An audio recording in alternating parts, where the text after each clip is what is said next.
The beer of the week is the gas station's finest Sam Adams, by the way. No, it isn't. Yeah, it's certifiably fine.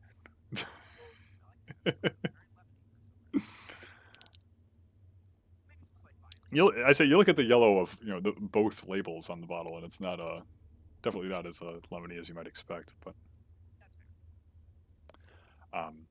cool. So we are up.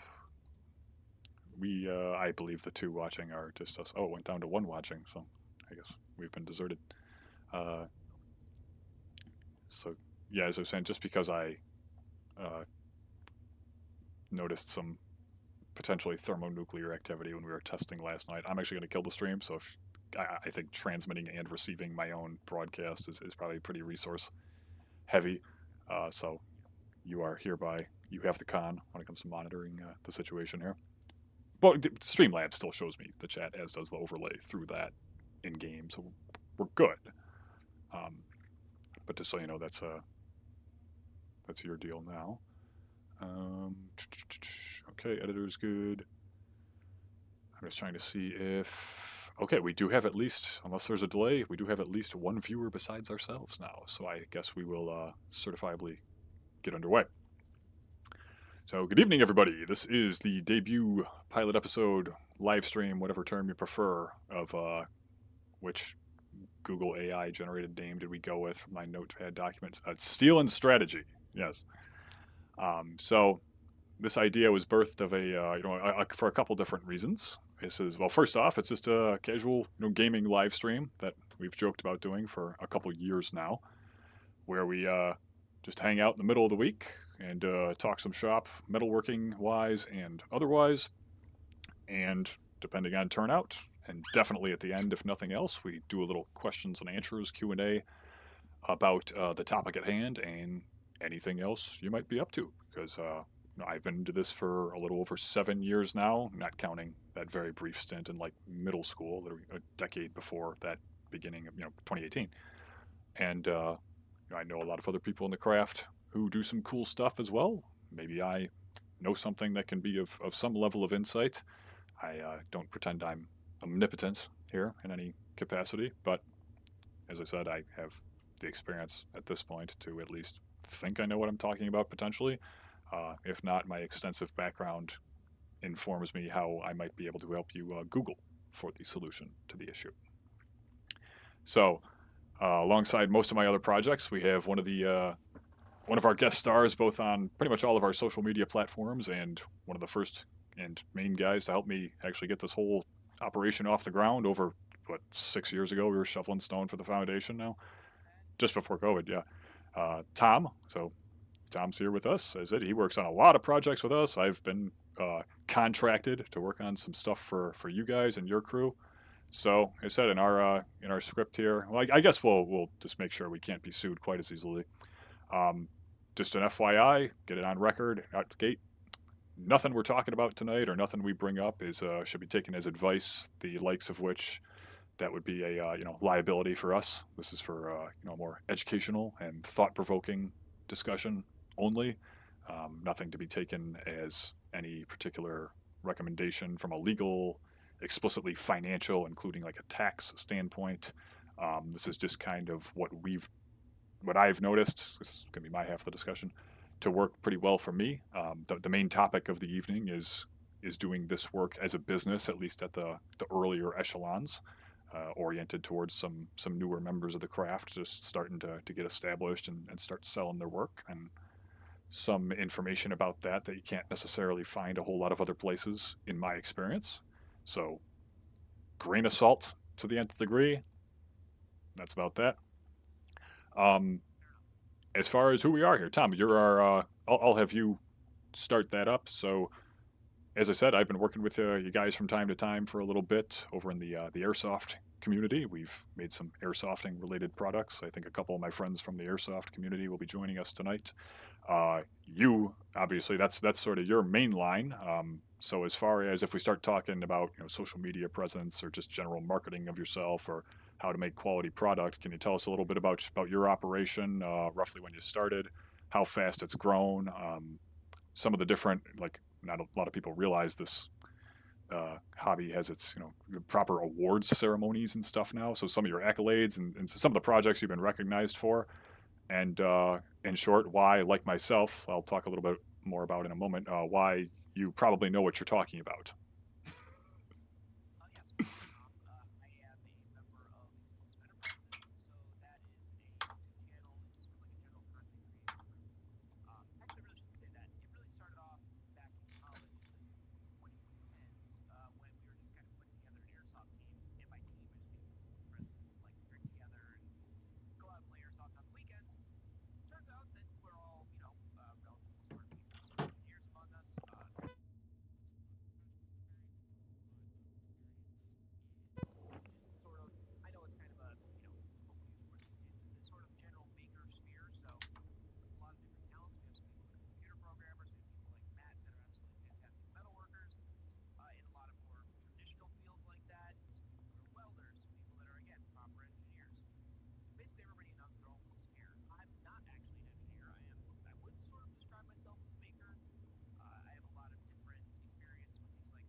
Yeah.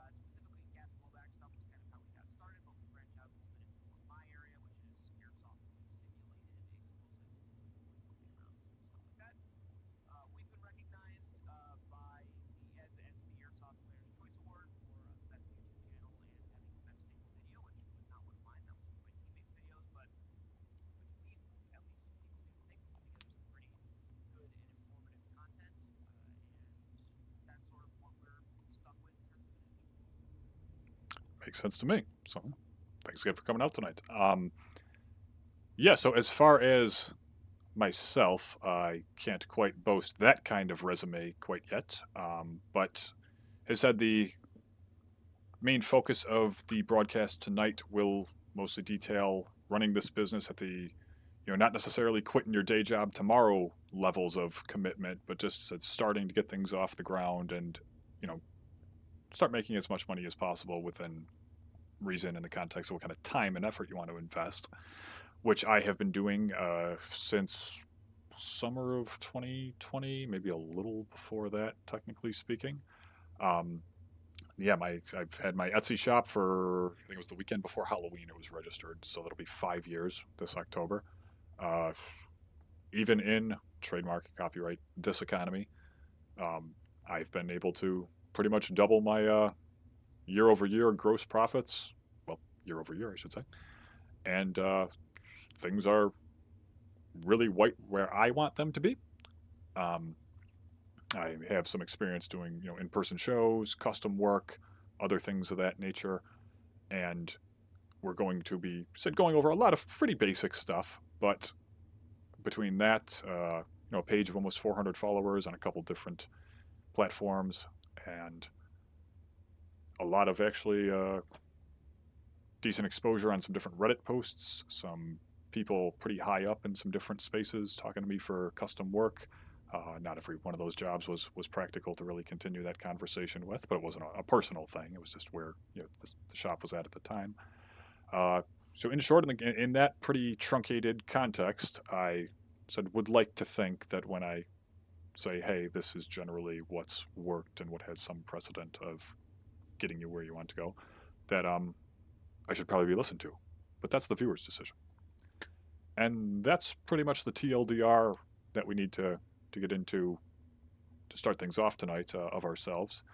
So circling back to how we sort of came up with wanting to do this, it, I believe, started out one of the past winters as sort of our one of our holdover winter projects where we would all just hang out and watch me horribly play some game that I like and have to, force upon all of you.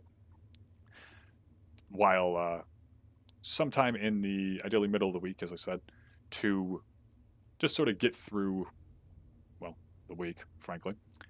And in tandem with the fact that between that and, well, the weather around here, and most of the year, not even just the wintertime, and also my schedule not always allowing me to actually go out and screw around in the shop proper during most weeknights. So I figured, oh, okay, what else could we do here? That got me reminded of, for some of my fellow blacksmiths presently watching this and happening upon it in future, may remember Trenton Ty over at Purgatory Ironworks. He had a really fun stream going for a little while. Again, it was mostly just sort of shop talk, Q&A. He would have a larger topic that they would address over the course of at least the beginning half or so, first half or so. But also he was doing things later on, and unfortunately it was the absolute state of YouTube's algorithm 4 years ago, to say nothing of it now. He was unfortunately having some snag ups with regard to showing some absolutely ancient documentary films and other things that were, if they weren't public domain, like he said in one case, they looked around for hours to try and see what, like, organization or random individual's estate who has been dead for 50 years who owns the rights to this this film, and they couldn't find it. And yet they were getting these ambiguous not copyright strikes directly, but copyright claims, because apparently you don't really even need to like identify yourself to submit one of those anymore. So I don't know if like someone was just trying to be malignant and was able to cause that trouble for him, but it said it became this increasing issue. He didn't want to run the risk of losing his channel. He's, I think, actually one of the oldest blacksmithing channels on YouTube still, and that pretty much all stopped when he got busier with his operation. But it was a fun time while it lasted. He had a whole sort of old-timey office with a bunch of cool tools hanging up. His was a little more traditional, him in front of a webcam at a nice desk talking shop. I might do something like that at some point when we get the I want to get a Wi-Fi extender for outside, rather than, good lord, try to do this over my data connection. And I figure we clean off my mobile welding bench real nice and just sort of mimic that setup like because it really is the size of like a freaking work desk. And what that got me thinking of was Will Smith and I Am Legend. Where does he post up every day to send the radio broadcast? It was at like a wharf during the daytime in New York, right? Similar vibe, yeah. So, yeah, that was pretty much where we got this idea.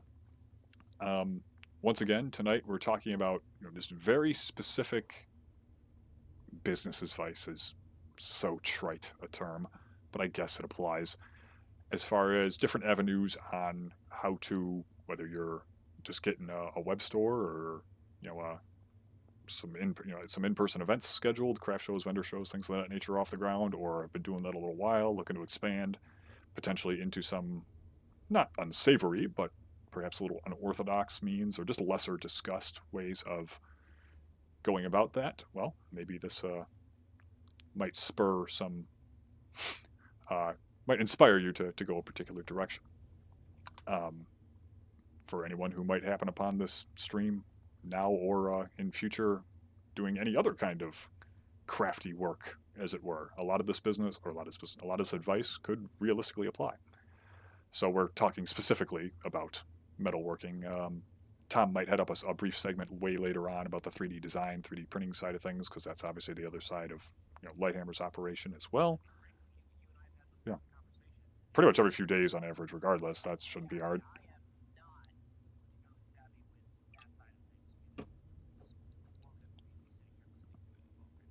Sure. Right. Oh, we're up to 4 viewers, so this is just like we're doing as many numbers as last time. Last time being our last show, but so yeah, I guess we'll just get right into it here with the item 0 labeled first off in our glorious discussion guide here. This is hard work. Did you know this, Tom? This is Did you have any, contrary to what you might read on r/passive income? This is actually a little bit of work. Tom and I have had a lot of funny discussions about this, as far as like, wow, it seems like everybody and their brother had a side hustle going. What was it, like summer of COVID? And I think you've told me yourself, it's like, oh yeah, I knew plenty of people who were up to this, that, and the other thing for like a month, maybe two. And it was what I think 20. We were out once in like 2022 talking about this. It's like, oh yeah, they've all stopped except for you.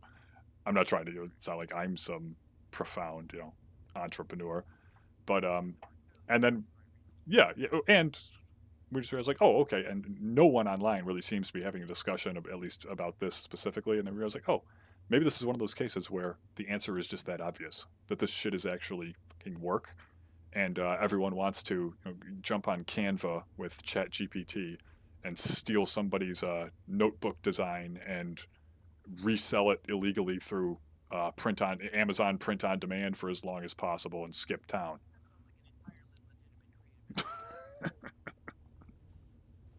With a net margin of 3 cents a unit, I'm sure you'll be paying the mortgage right in no time flat, going that route. Oh, to say nothing thereof. So getting finally into the actual topic at hand. So obviously we're doing some gaming too. I'll probably get the game set up here. Today we're playing Warhammer 40k Mechanicus, which my entire operation borders on a semi-serious parody of anyway. So we'll be playing some all different stuff as the show progresses. Why did I start this game? Sorry, marginally technical difficulties. Game audio sounds fine, right? I'm like an hour into that playthrough. It's like 1,000 years old. Stream audio sounds fine, right?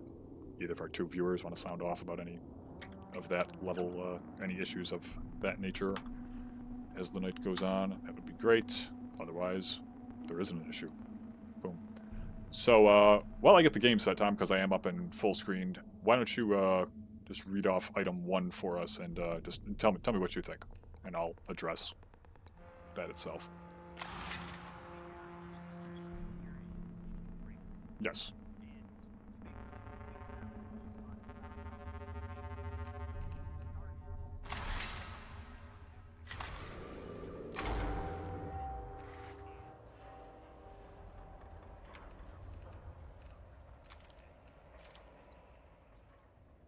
$100%.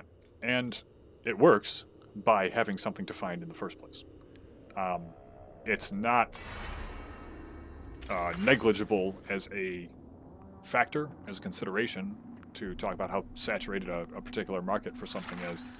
But just speaking from the experience of, listing fairly recently multiple different items for the first time in my nearly 5 years of my shop being open, over on Etsy specifically, my copper money clips especially were a great example. I am neither, thank God, the cheapest guy, definitely not the most expensive guy offering anything like that. I wouldn't say mine are particularly novel in any particular way. They're nice. They are what I planned to make them into. They're great. Customers like them. And I have sold no small amount of them, up to and including one custom order for a wider version. Again, by all indications, my pieces are right in line with what a lot of other people are offering. But as I note in the document, Etsy, every bit as much, maybe more so, than a lot of other places on the internet's search and filtration algorithms are so messed up that, yeah, sure, even if there are 20 other people selling something similar, even if the keywords are all similar, the same buyer could run the same search on multiple different computers on the same computer, and conceivably, for no rhyme or reason, see your item above multiple others, whether they're nicer, whether they're cheaper, whether they're whatever. And that leads to sales. I don't think you need a marketing background to really be able to make that connection. If you're, I guess it's a more surgical application of flinging shit at the wall and seeing what sticks. But, like, you fling a little bit and see what happens, I guess, is the real ultimate takeaway here.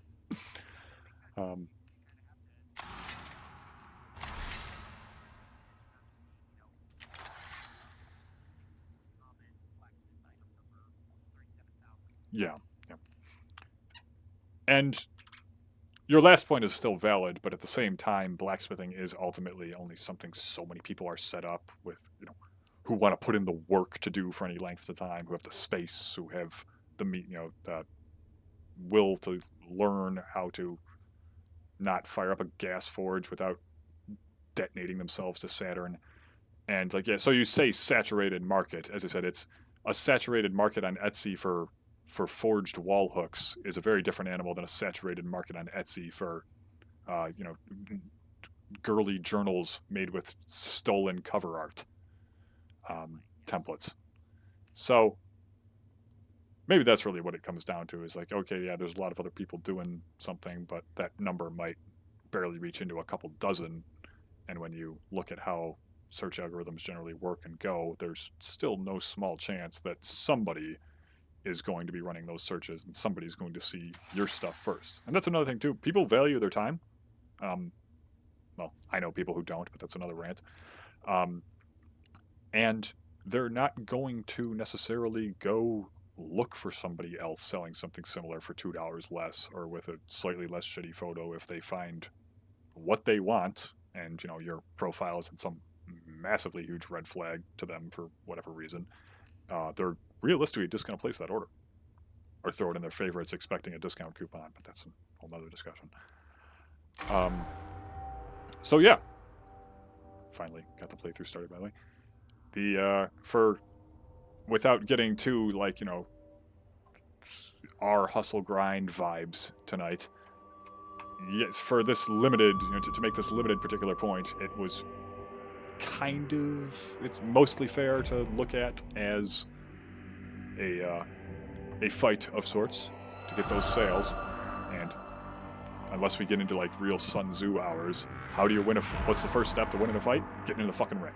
That's really where that ends. I think that's pretty much all I had to say about item 1 here. Why don't we get into 2 while I try to remember this intro here.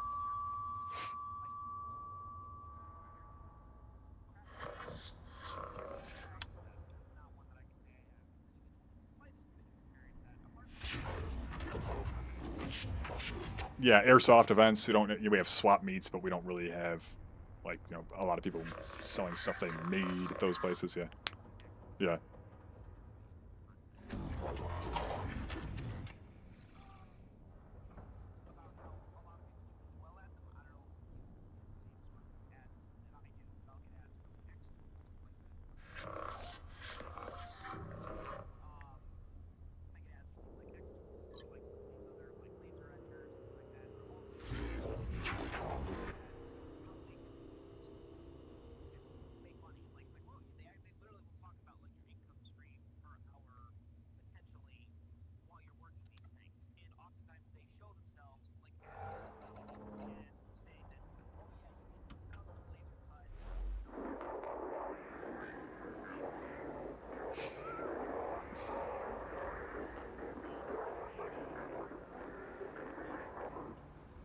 Custom work, yep.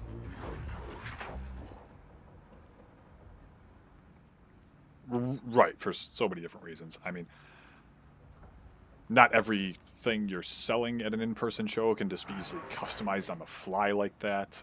It's not a venue. I've had a few people inquire, well, even more than a few people inquire, a few people then follow up about placing custom orders when it comes to things of that nature. But generally, that's happening through the handy-dandy custom order request button on my Etsy, not a place like that. And yeah, my main thing with them is, they're great getting started. Definitely try out your local farmers market, some other possible opportunities there.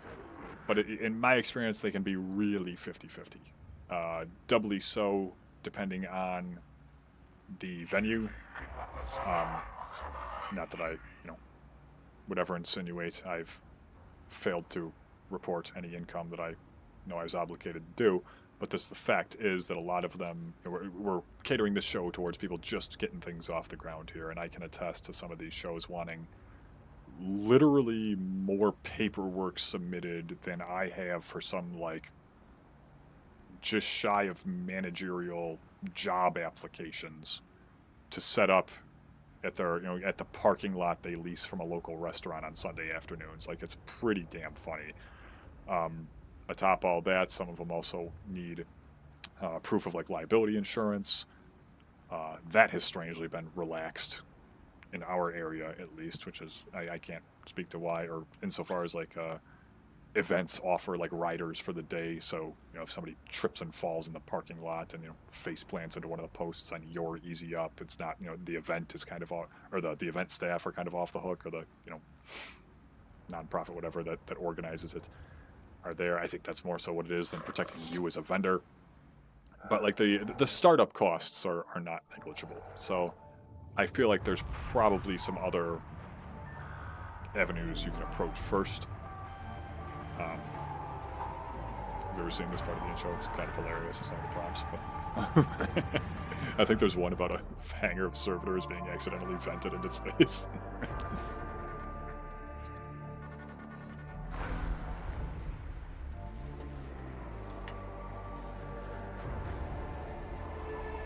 Speak again.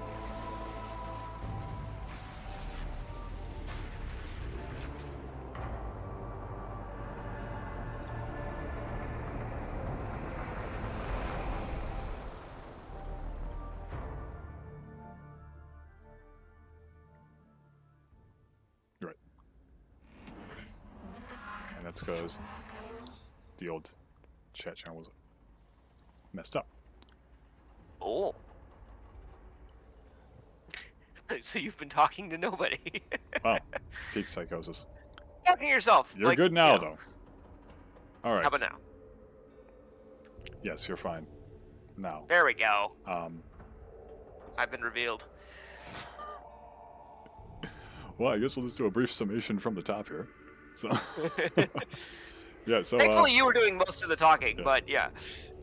I don't know who was tuning in and said nothing about not being able to hear, but that's okay.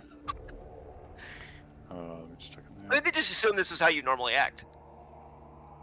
Not entirely, off the mark. Why don't we just because I'll probably pull this down and edit it and re-upload into clips and make it make it pretty. So we'll just redo most of it you were getting into you're actually getting into the game anyways. It's like whatever. For a technical difficulty of this scale, it's not the worst timing, is it? No. But okay, yeah, because this Streamlabs sources have the ability to target particular applications now. But the window, okay.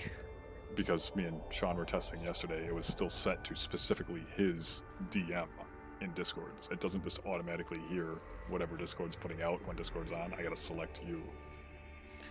Gotcha. Yeah, that's kind of nice. But no, you're good. No, I should have noticed or checked on that beforehand. I'm glad I noticed. Yeah. So,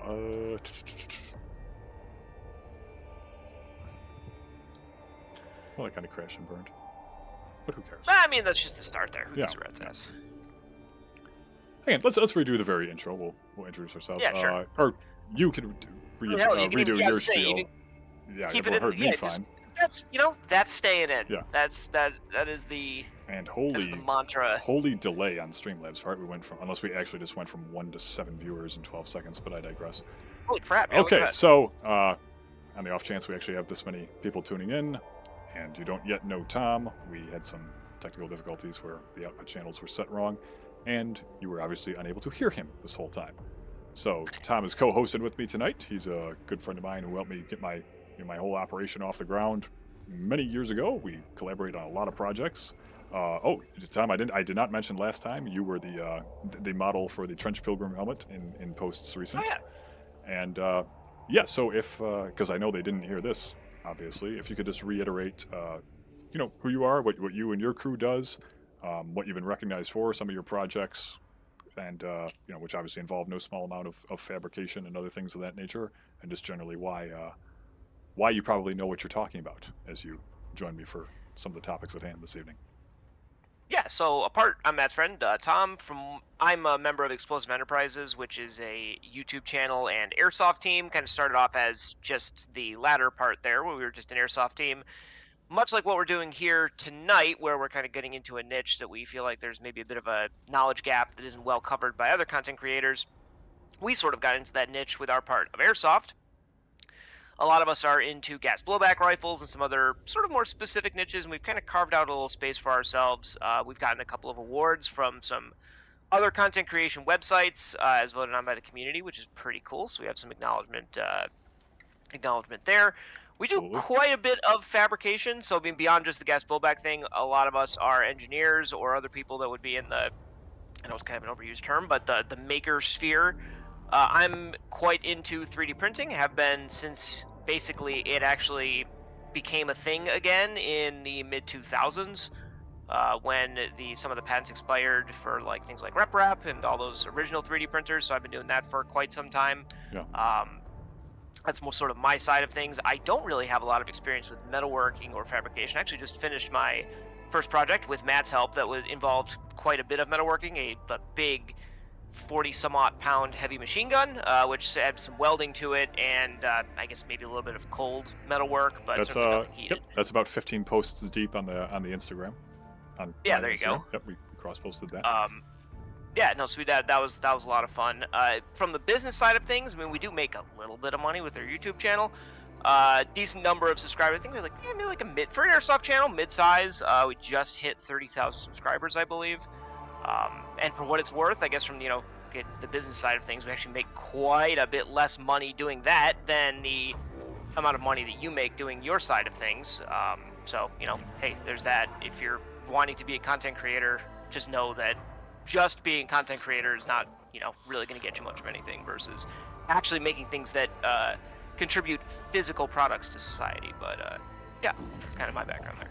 Right, and you can also talk about how you started in 2021. So again, if we talk a little bit about growing an operation, you guys have grown this fairly niche channel into something pretty fucking huge in not the shortest amount of time, but not the longest.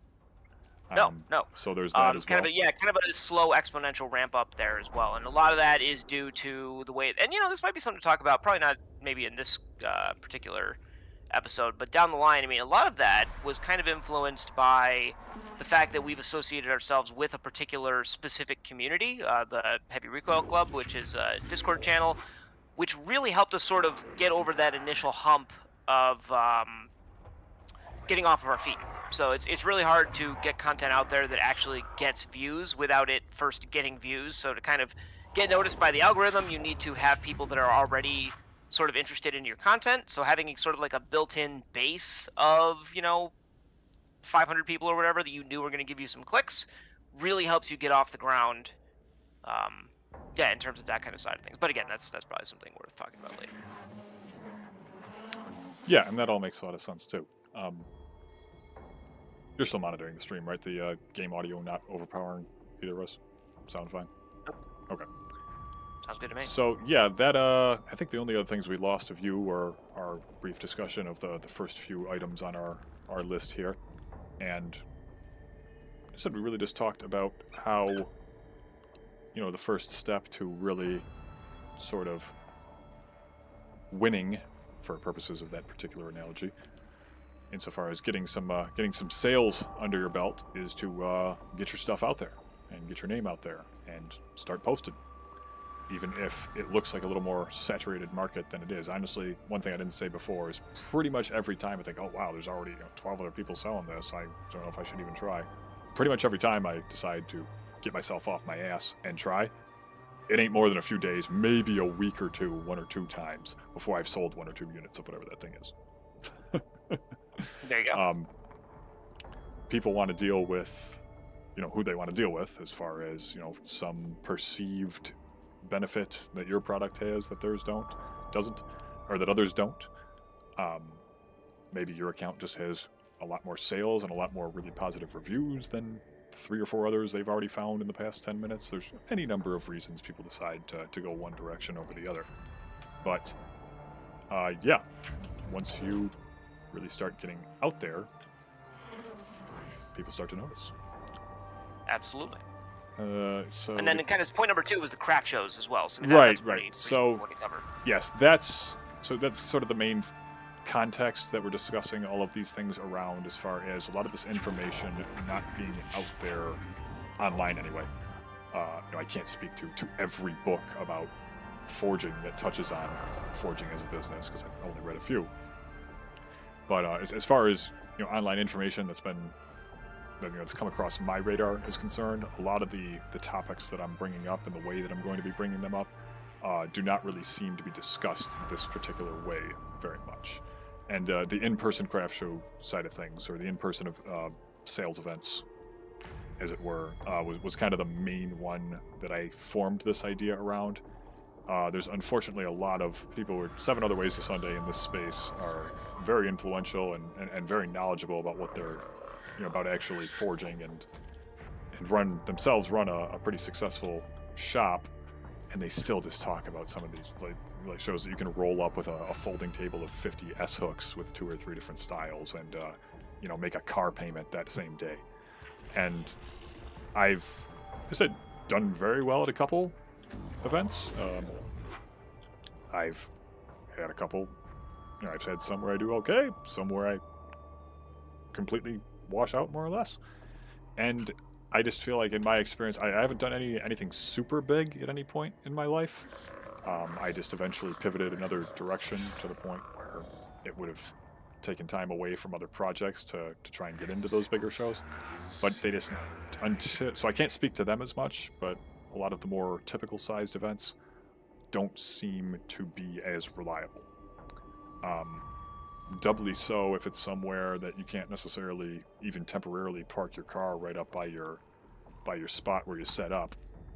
So you got to make 12 trips of 40 pounds of crap a trip, and have a hernia scare for 2.5 weeks afterwards, so you could make your your $30 booth fee back, and maybe go grab some lunch from one of the food trucks there that same afternoon. And in the context of where the direction I wanted to take my operation, that just wasn't as viable as much of the time. So there's still a couple events that I'm involved with a couple times a year. I overall do recommend trying out a couple in your locale, because I know nothing about your locale. And yeah, but just sort of a grain of salt situation. And I think that's... Yeah, you do wonder if the situation is different outside of our neck of the woods in, Western New York, but yeah. Yeah, and it could very well be, maybe being closer, a suburb, the likes of which we live near like a major metro, might have a radically different turnout. As I said, I haven't done enough events to really say. I wouldn't be surprised if that's what someone brought to my attention. I did 20 events this year, or this market season, and took home $300 each time. Like, oh, awesome! Well, glad to hear it. As you kind of noted, though, I mean, it is non-trivial getting set up, ready to go to those things. I mean, there's the amount of prep time you need to do, like the night before. You might even be prepping for long periods of time prior to that, then blowing your entire day, possibly multiple days, depending on where the show is, getting all set up and doing all that stuff. So right, to say there's nothing, an opportunity cost there as well. Yeah, to say nothing of, say, dare we even touch the unforeseen automotive expenses issue? But if you gotta get a truck or a bigger SUV and triple your car payments so you can adequately haul this crap to set up to make another $100 at these different events, to make another $100 a month, you should probably reevaluate on a pretty fundamental level what you're doing. If you enjoy it, that's a whole other conversation. I'm full send. There's absolutely a valid path in the form of a hobby where you don't mind monetizing to the point of making a little bit of money from time to time. Just make your costs back, pay a bar tab once in a while on top of that, whatever. I don't, it's up to you. But just in terms of the sort of mainline way of getting yourself out there and bringing some money in, I just haven't experienced that volume to justify continuing with them. Your mileage may vary, and that's, I think, about where I'll close that topic up. Taking us into item 3, I am trying to not fumble this first combat encounter before it even starts. So remind me what item 3 is. You're talking about books being a valuable avenue into coherently educating yourself about a particular topic or craft. Yes. So, because, between the Facebook groups and the subreddits and the other forums, some of which are still around, and really anywhere else. Shocking. Forging. And there are a few, yeah. Forging-related discussions are still had, naturally, statistically, every few hours you have some newer folks who just genuinely don't know or aren't used to getting into something this niche, and they ask, how do I get started? Where do I buy tools? Where should I do this? I'm like, well, you shouldn't be buying any tools yet. You should be running down leads on an in-person class locally, which aren't likely as far away as you think. And by far, still, reputable books on the subject are really where you want to be in terms of beginning your journey, in terms of coherently learning. Just this, then this, then this. YouTube's great if you want to learn how to make a gate latch out of some scrap flat bar and a bolt. I mean, but that doesn't really inform. Happen in a fucking book too. Like, sorry to interrupt, but like this, you were talking about forums. Just like before I lose the thought, you know what doesn't happen in a book? Arguments. Yep. Like the author, there's not another author jumping in on page 15 to start bad mouthing the primary author of the book and just upending this entire discussion in coherent stream of thought. Like there really, really is something, and I mean, it's great that like, especially for like a traditional craft like blacksmithing, that there is that type of resource out there. It's like, boy howdy, you're not getting that for like 3D printing, for example. Right. Yeah. 20 years ago, when like the internet was a thing and definitely more of a utility than just plane of existence, you had like For Dummies books on remarkably millennial activity. But yeah, I guess that's actually a pretty remarkable analogy in terms of those used to be and how this works. Because yeah, a lot of these books were written remarkably recently. We're not necessarily talking about books on the books all from the 70s. You might have to get through interlibrary loan. Some of them are great as well. That's its own conversation. So yeah, if you're starting out, if you've been at it a few years, want to learn something, start looking more the direction of books first. If those then inform your decision, okay, I want to learn how to make high-end gate latches, then you can shoot over to YouTube and see someone, bang something out of an old bolt and some flat stock, and with your newfound knowledge from reading those books, perhaps they're more oriented towards people getting started just from zero into the craft. Perhaps they're some of the more intermediate ones that I've invested in over the past couple of years. Some of those get expensive, by the way, but they're great. You can put what you're seeing on like a YouTube video project build into a little more context. And that's really 100%. how you want to be approaching this.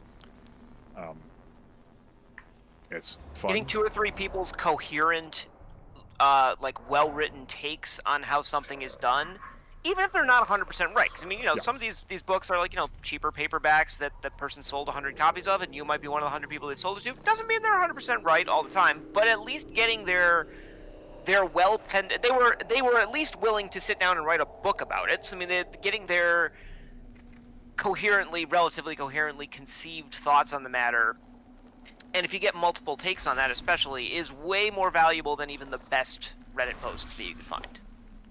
Just by definition. Pretty much, yeah. The barrier to entry is just night and day.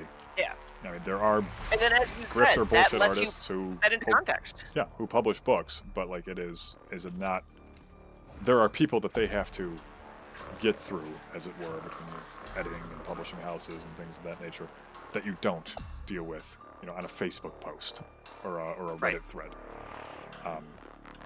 Or their ego, or something like that, like getting in the way on a Facebook post. And like beyond that too, I mean, really important to note that like I said, I've definitely read books. I mean, my main context here, like I said, 3D printing doesn't really exist, but I did start getting into electronics and desktop electronics and coding and things like that. Tons of literature. And there are a lot of books that I've read quite a few books on it. And again, I've run into a situation where like, oh, this person was either like their information was outdated or they just weren't correct. And I was corrected through another medium, like watching something on YouTube and be like, oh, I can put this in context to something that I learned in that book and realize that what I learned in the book may not have had the full story or may have been talking about a specific situation, but I have that base level of understanding even if that, again, that understanding may not have been 100% on point for the particular thing I was trying to do. Yes, again, still, we're talking about establishing that baseline, which is what you Right. achieved. Said reading that ostensibly reputable literature on the subject, Right. vis-a-vis a YouTube video, many of which are great, There you go. many of which aren't. I think we went a little longer than I expected to on that point. That is by no means a problem.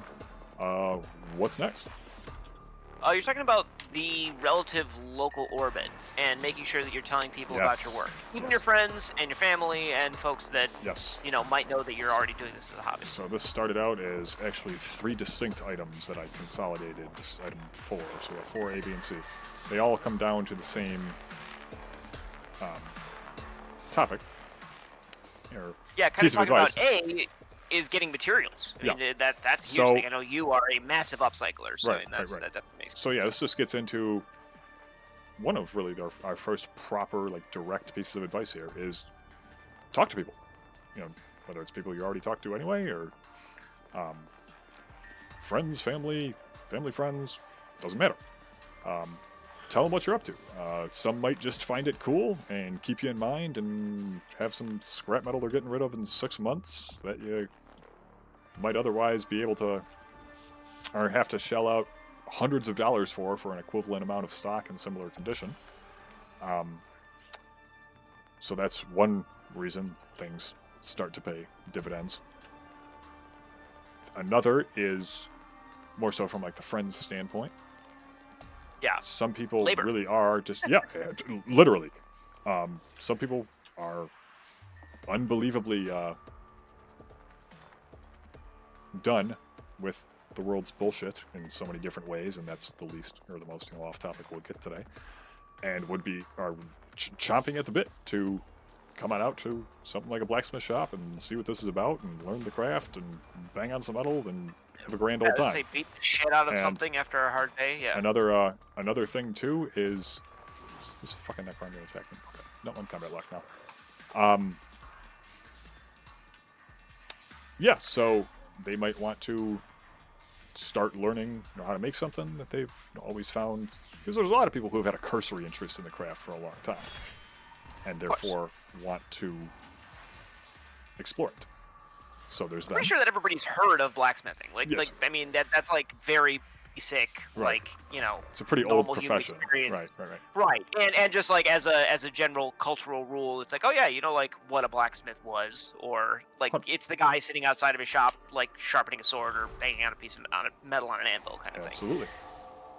So, and dovetailing with that as well is you will learn very quickly. I mean, there's a lot of people who do this on the weekends to hide from an indeterminate number of family members and bang out a blade in their garage. God love them.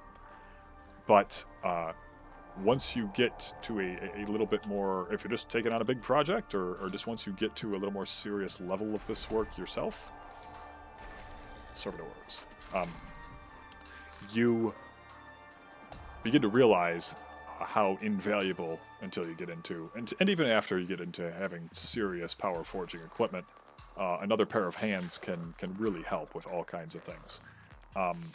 As I note in our script here, I am not particularly well read on the meticulous aspects of blacksmithing's larger history, but I've listened to a few things. Well, I think they have a new guy now. I forget which one of them left, but a few years ago it was Sam and Alex over at the Forgecast. They talk about a lot of the really specific stuff. I've learned a lot through their shows. I'm sure whatever podcast they discussed this on, podcast episode rather, is still up. But they were discussing how, well, actually, maybe I heard somewhere else that the way they're portrayed in in a CRPG, insofar as having these one-man blacksmith shops, Charcy from Diablo, starting town of Diablo, wearing a jack boot, nothing but classic image. wearing sure. nothing but jack mine. boots and her apron with everything for sale, from gems to slot into your shield to a full set of plate armor, is just not the reality. And back to the Forgecast guys, one thing they discussed, because they're both mostly bladesmiths, in one episode probably 4+ years ago, was how rare it was as well that much work, even hundreds, if not, every bit of 1,000 years ago in some parts of the world, happened under one roof. Like, people grossly, yeah, it's fun to write off industrialization as starting, around about 200 years ago, but like you could, in other, it began in certain corners of the world and in certain industries in other ways a lot further, but No, like your well, Hollywood well before blacksmith that. is a combination of like a jeweler, a tinsmith, a blacksmith. Yeah. Like there's like 500 different smiths that encompass what people assume is a blacksmith. Yes, actually, just kind of a brief tangent. It's one of the most common last names because a lot of people think because it was such shitty hard work, vis-a-vis pretty much anything else to do in medieval times, or God forbid prior. Not really. It's because there were so many, as you just said, in a slightly different way, there were so many different kinds of them. You had coppersmiths working with copper, goldsmiths, silversmiths, blacksmiths worked with black iron, of course. What would you call a guy who worked with bronze? Bronze or blacksmith? Regardless. Yeah, a lot of different, very diverse profession. Metal forging is ultimately just changing something, changing a piece of metal's shape. And there's a lot of different materials that can become a lot of different shapes, some a lot harder than others. And yeah, it's just really interesting as far as learning how off the mark that idea is. That I said, oh, you're going to go to the town blacksmith and get a claymore made. It's like, oh Yeah, no, right. well, you actually had, even hundreds and hundreds of years ago, you had to get underway with something like that, you had, well, first off, a dedicated like ironmonger, ironmaker running bloomeries, making bloomery steel, which I think is close-ish to wrought iron. I'm not up on the super specifics of the metallurgy side of things either. So the blacksmith would kind of deal with him like a wholesaler. The blacksmith wasn't really particularly reliant on anyone else, but the iron maker kind of definitely supplied him. Some blacksmiths, I imagine, were iron makers. Said I don't want to speak too far out of turn there. So he would forge the blade, and I'm not positive on the order of this too, but that blade would eventually go and get sharpened. We were talking about dedicated copper and goldsmiths and other smiths. They would be the kind of guys making like if it was a very high-end sword, making a nice guard, a nice pommel, conceivably some different inlay if it was really heirloom level shit. You would have another guy who just wrapped the handles, whatever material they were utilizing there. Yep, whether it was leather or something else. Yeah, paracord. Of course. My favorite medieval material. 100%. And sometimes even, one or two other shops, and depending on how much they were dressing it up. So I said if it had silver inlay, the blacksmith wasn't really doing that. The silversmith was, and it's on and on. But how did we get this far off things? So yeah, in short, there were the idea that it was one or even two guys in a production functional blacksmith shop was not entirely unprecedented, but pretty rare. So tell your friends, free labor. How about it? The final sort of tangent of this point is just like it's an inadvertent opportunity for material. You never know who's in the market for what kind of finished pieces. Tom's actually a great example. A while ago, I showed him just a really cool high-end coat hanger.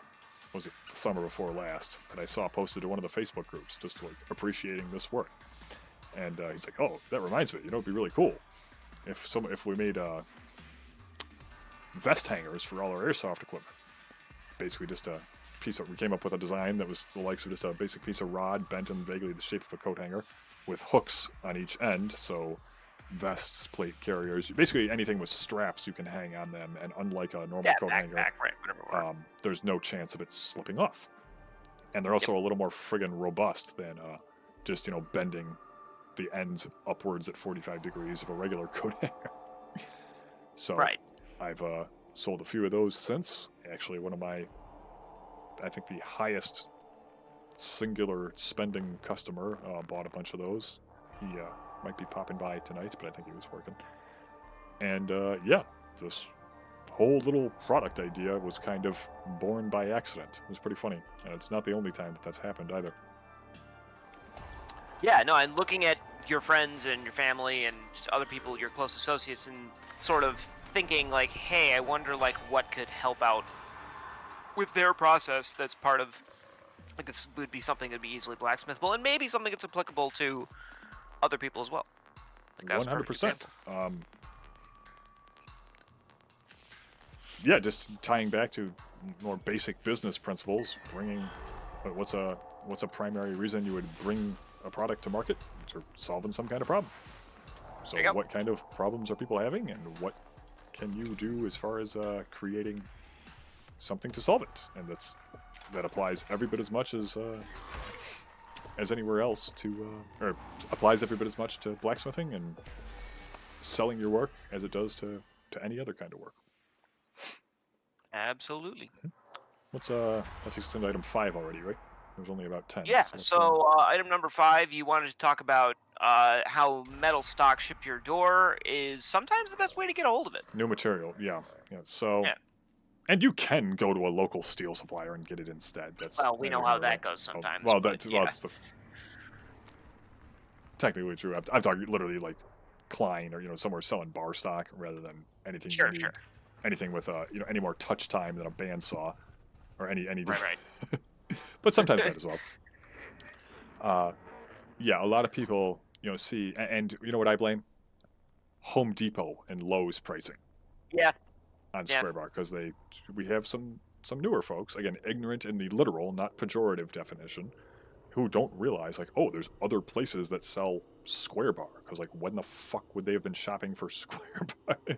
Right, so they just had to Tractor Supply or Home Depot or Lowe's and are like, oh wow, this shit's really expensive. $15 for 2 feet of maybe 3 feet of half inch square, and it becomes a problem, and people think that that's what their margins should be reflective of, and it doesn't need to be that way, as it were. So there's that, and in short, new material is really not always the worst move. It's really a matter of whether you have a little more money or time, because free material is usually eBay certified lightly used, at which point it needs to be processed a little definitely to be welded. Sometimes even before you want to stick it in your forge, whether it's a big old piece of flat bar that's been painted 5 times in the past 20 years, you want to be breathing those fumes in as it burns off. Hell no. How much lead paint's probably on that thing? Oh, Jesus God, Christ. yes. The complete experience. And, yeah, so I've definitely had a few near misses as far as not properly prepping my material when I was, welding stuff, especially, arc flashes when my hood's, only halfway down because, oh yeah, it was pretty rusty. I'll keep poking it with the welder. Oh, it found a spot. Ka-chink. And, that wouldn't have happened if I was just using a piece of nice new bar stock in the first place. So yeah, don't sleep on ordering new material if there's some evidence that that's necessarily the move. So there's that. The only other thing is that, sorry, look at the phone.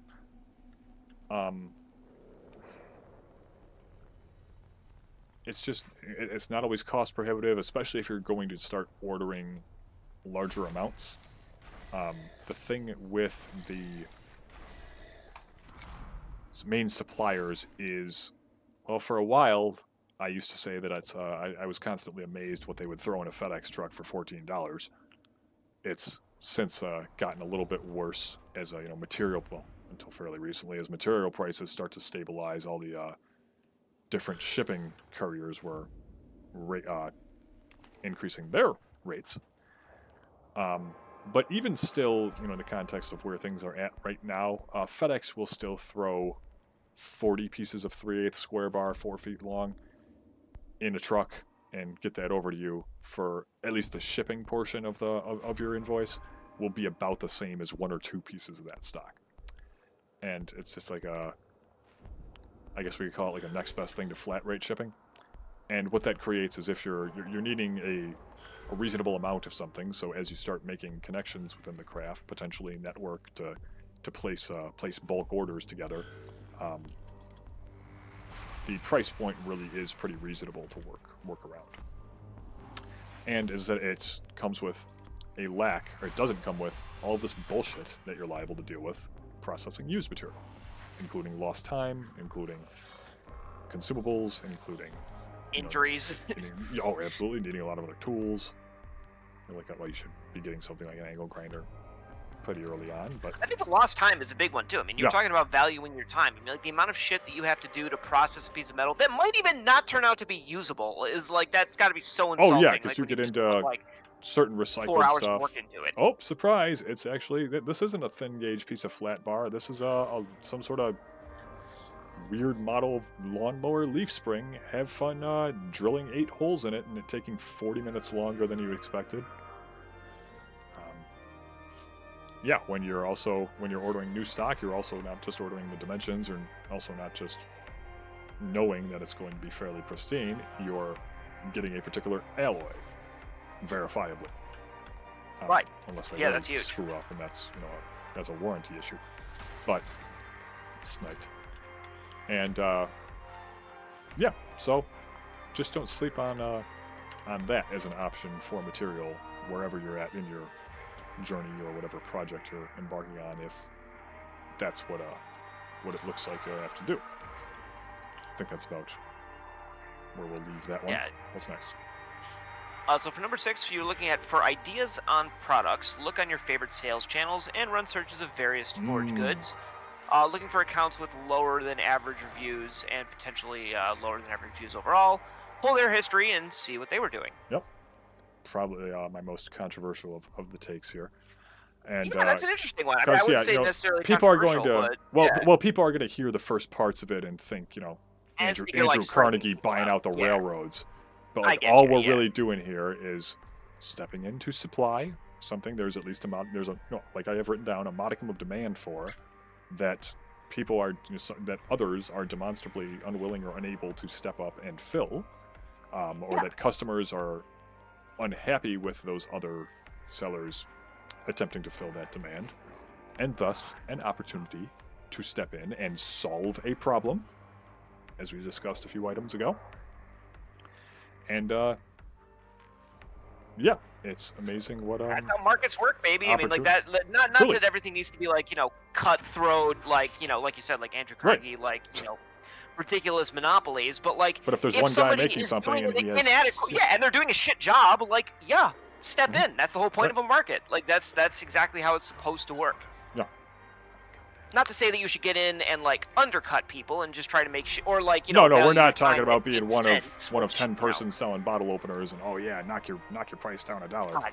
Because here's another thing too. 3D printing, but yeah. Oh right, yeah, and I feel like in contrast to something like that, where people were realistically looking for the cheapest, outside of different, some more particular niches like we mostly operate within.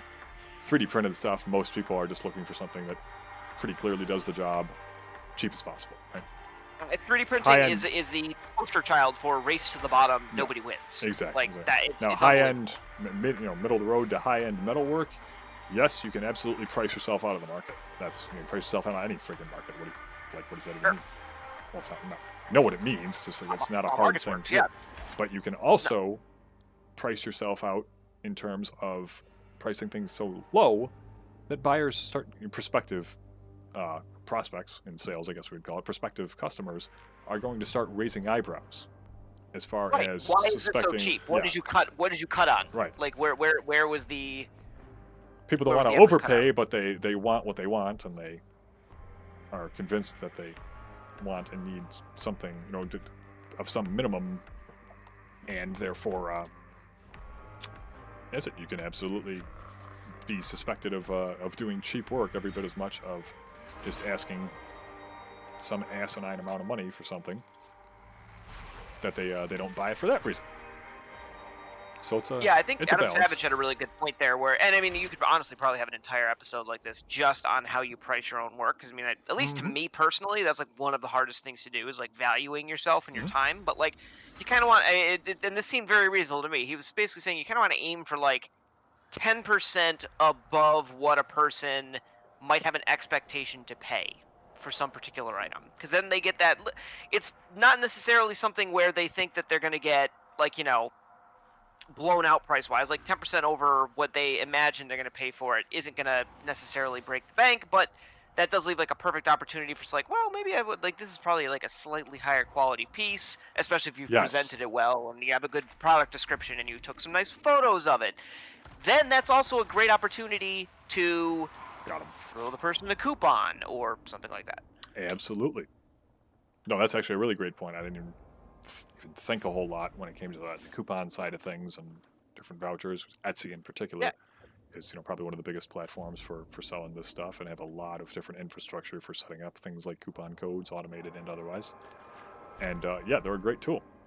And when you're, I said, not the third price point from the bottom with regard to a particular Right. item and its various analogs, you can do things like offer a customer, $2 off and not lose your ass. Yeah, you have to think about that accumulate. I mean, plus like people in a field. I mean, like this happens to me with 3D printing stuff all the time, and that's why I don't have a particularly great business sense either, because it's like I think to myself, well, that took me like 5 minutes of worth of effort to print. Why should I charge somebody $30 for that? That exaggeration, obviously, but you also have to figure in the 20 Cost years of of goods knowledge sold, yeah, and the cost of cost your of the unit you're maintenance doing and the this amount of with, time. the Right. know-how. Yeah, there's all of that background is worth Yeah, worth money effectively yeah. to people. Even if you don't think it is, somebody that's a layman might very happily pay $50 for the thing that you just made, Mm-hmm. but you yourself, as somebody who's so steeped in the field, doesn't really understand what the cost of entry is. And that's actually honestly kind of going back to what we were talking about earlier with engage with people that like your friends and family and things like that. Engage with people that might not be in what you're doing, because I mean that gives you a great outside perspective about what you might think these things could be worth. Yeah, and what people want. Yeah. No, it all makes complete sense. And it's as far as, someone being perfectly willing to pay what you might consider some asinine price. Well, it's back to people not wanting to waste time to a certain extent, potentially having a little more money than time in regards to a particular situation. They, might have been shopping around for something of this nature, or that solves this particular problem in their lives, whether it's opening a bottle opener for making their way through the next sixer of Sam Adams, or hanging a high end art print to fill some bare space on the east wall in the living room. No doubt. They might be, frankly, fucking tired of looking around for something to deal with this particular issue of theirs, I and think not that want to kind that anymore. kind of So like, rolls okay, if we nicely can into end item this. 7 too, which is sorry, go ahead. No, please, yeah, that's pretty much where I was leaving that, because Kind of rolls they're right into tired. item 7, which is meeting people where they're at. And like you're absolutely right. I mean, there are lots of people that are just gonna be like, you just want a solution that looks half decent.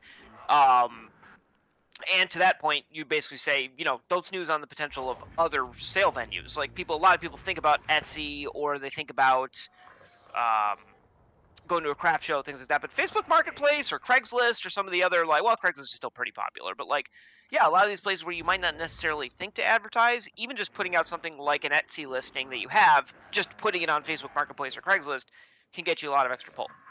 Kind of the point you were making. Absolutely, yeah. No, I have multiple. So I mostly use, not exclusively, but mostly use Marketplace for things that I don't necessarily care to deal with shipping. A six Yeah, foot fair eight point. inch long shepherd's hook or whatever. Um, and but between just posting there in the first place, especially in the middle of gardening season, and running some marketplace ads, a friend of ours is quite heavy into those, and social media analytics and things of that nature. Him and I have had some interesting conversations and continue to do so. And he has talked a bit about this with me as well. But yeah, marketplace ads a vast majority of the time do a remarkable job pulling their weight and doing what they say they do on the box as far as getting more clicks on your listing.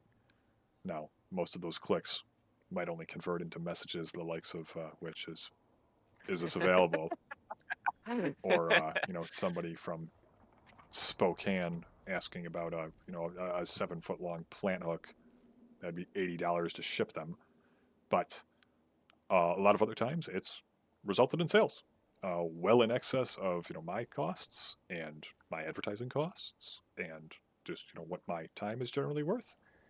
And yeah, it's been a great little tool while I'm selling whatever normal crap, the likes of which people post on Marketplace. I throw some of my handmade product up on there as well, and generally it's been pretty good. Fair enough. That was another And kind of pretty rolling right off of brief that one. one, seasonal items. So speaking of shepherd's hooks, Yeah, right time, right place. Kind of easy, talking about that sort of thing. truly easy as. Yep. Depending on what kind of connections you can make in the local scene, I work with a local greenhouse selling some things of that nature. You might, I don't know, if you're making cutlery, or you might want to reach out to some local restaurants, bakeries, things of that nature. However, your go-to product, however what you like to make, might be marketed somewhere in particular locally. Yeah, it's definitely a great means of establishing a working relationship with folks like that to make a little money all around. A lot of times they're usually very open to just taking selling stuff on consignment, taking a cut of sales. Once you've established yourself a little bit, sometimes you can cut wholesale deals.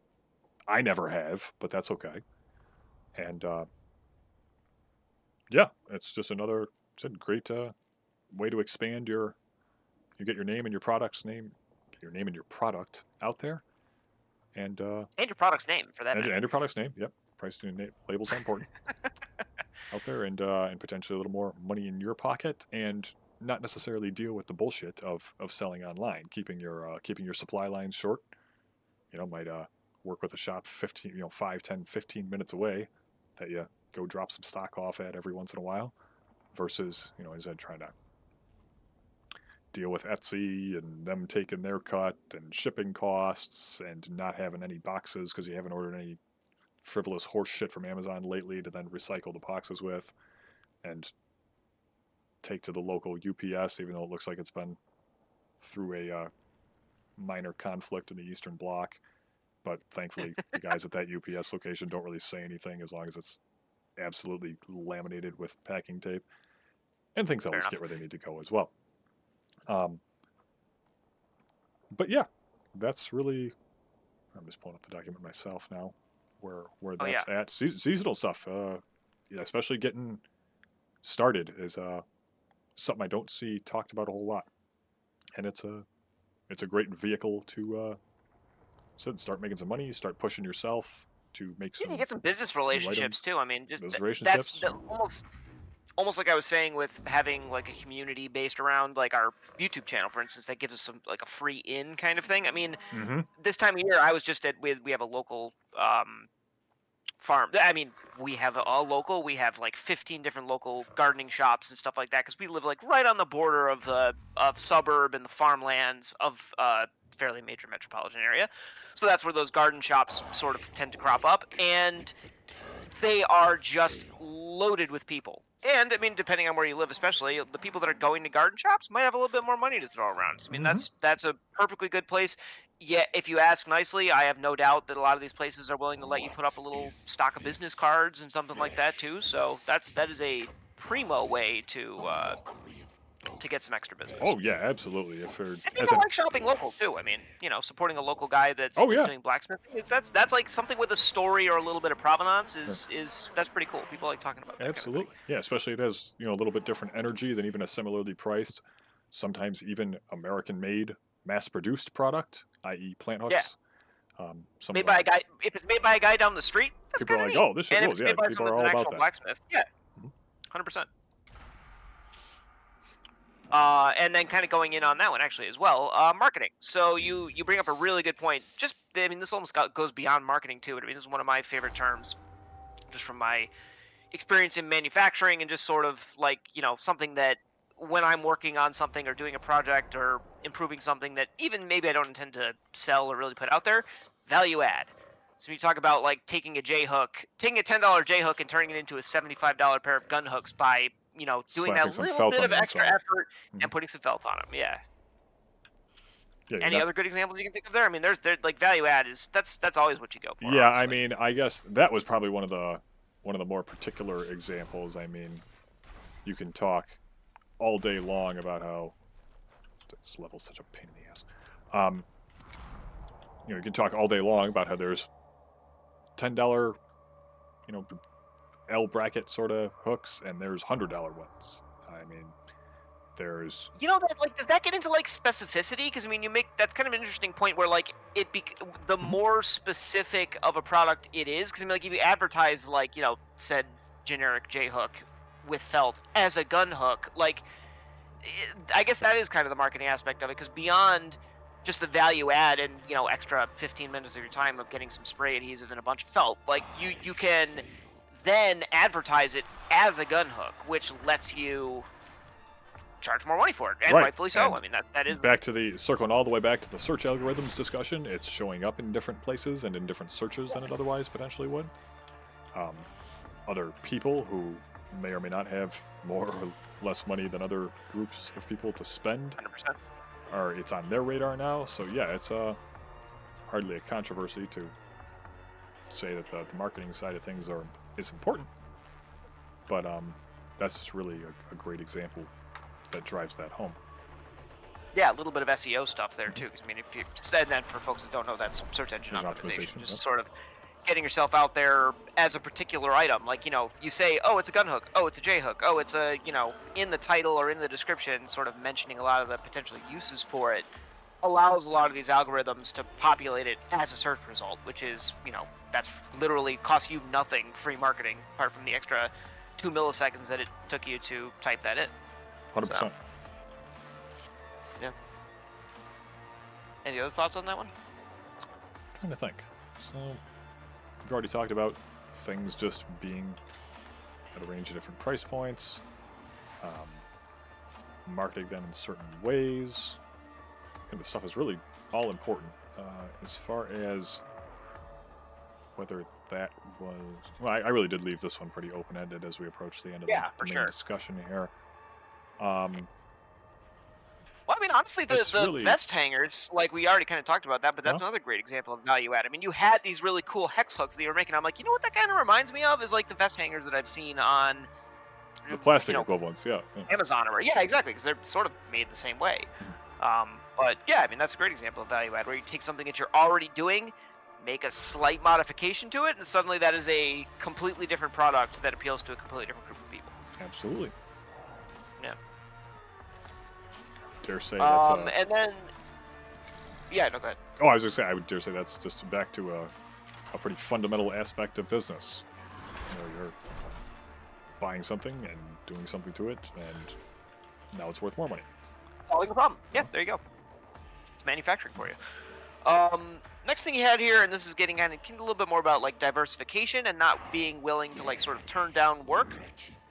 Tool and material sales. I mean, God, these days, yeah, that's pretty reasonable. Yeah, absolutely. And the context was more, referenced more within the scope of, this work. But again, it can apply in other cases as well. I am continually amazed at. Again, it's probably been a while since the last one, and I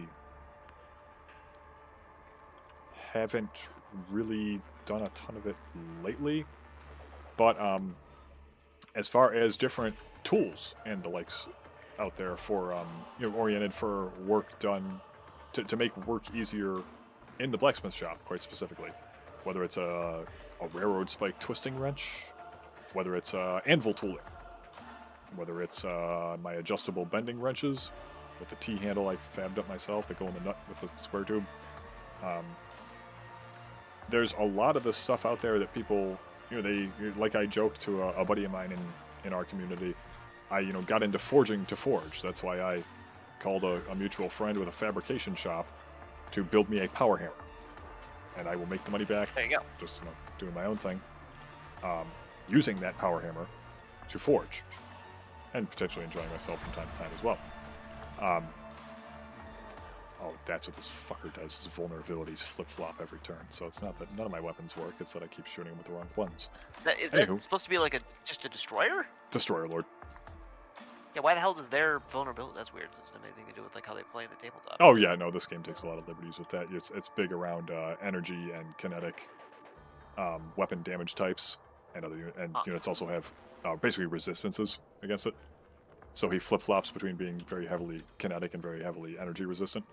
And you have a big, and the tutorial or your starting cohort have a very big fuck-off energy gun, and usually one of a couple kind of just, daily driver, weapons. workhorse, small, I think it's a phosphor pistol, Okay. kinetic guns. So they basically make it quite hard, but you can actually kill. This is really like one of the main villains in the end of the tutorial level. Yeah, fair enough. But back on topic. Yeah, that was really pretty much all I was getting to about that. Wholesales, So sales? I mean, so it's amazing continually to me what people are willing to pay for, I don't know, a bespoke freaking bending wrench, even if, like we've discussed multiple times, it's every bit of like half the MSRP of one of the, not the nastiest ones, but one of the cheaper but still like 100% serviceable Harbor Freight MiGs. Like, wow, I guess it really is. I'm not trying to say, hey, you should prey on people's ignorance and, really become a complete sleazeball in that regard. But, like, hey, if people don't want to do the homework, because it's been kind of common knowledge for a little while in this work that a good welder does not cost what it used to, and you do not need a $1,700 Lincoln to whip up a tool from time to time in the blacksmith shop. Sell them that tool for $75. It's worth their time. It's worth your time. I mean, it's a win for everybody, really. Mm-hmm. Yeah. And the material sales. I mean, you're well equipped already as a blacksmith. So here's a lot of the time, especially if you're doing any kind of upcycling to kind of do that thing, right? 100%. So what I had mostly had in mind with that was the one shop I deal with. Great people, Able CNC Fabrication. He just sells all different plate disc blanks, but also does custom work if you just send like a DXF on Etsy. So my thesis here is that this is potentially viable, as is like a lot of other material sales based on experience, even for pretty mundane shit, old tools, bar stock, whatever, for a couple of reasons. People getting into blacksmithing don't necessarily know what the capabilities are of like the local Joe's Welding, and they aren't going to call them. That's not a critique of anyone on either end. So you therefore have a lot of places online in some pretty not that they're violating like a TOS or anything per se, but just a platform that doesn't like principally cater to that. Like Etsy, you have people, hey, Blackbird's here. Good buddy of mine from Instagram down in Texas. So it does some really mint work. We're just making asses of ourselves in the tutorial mission already and talking shop here, so no rush or no worries.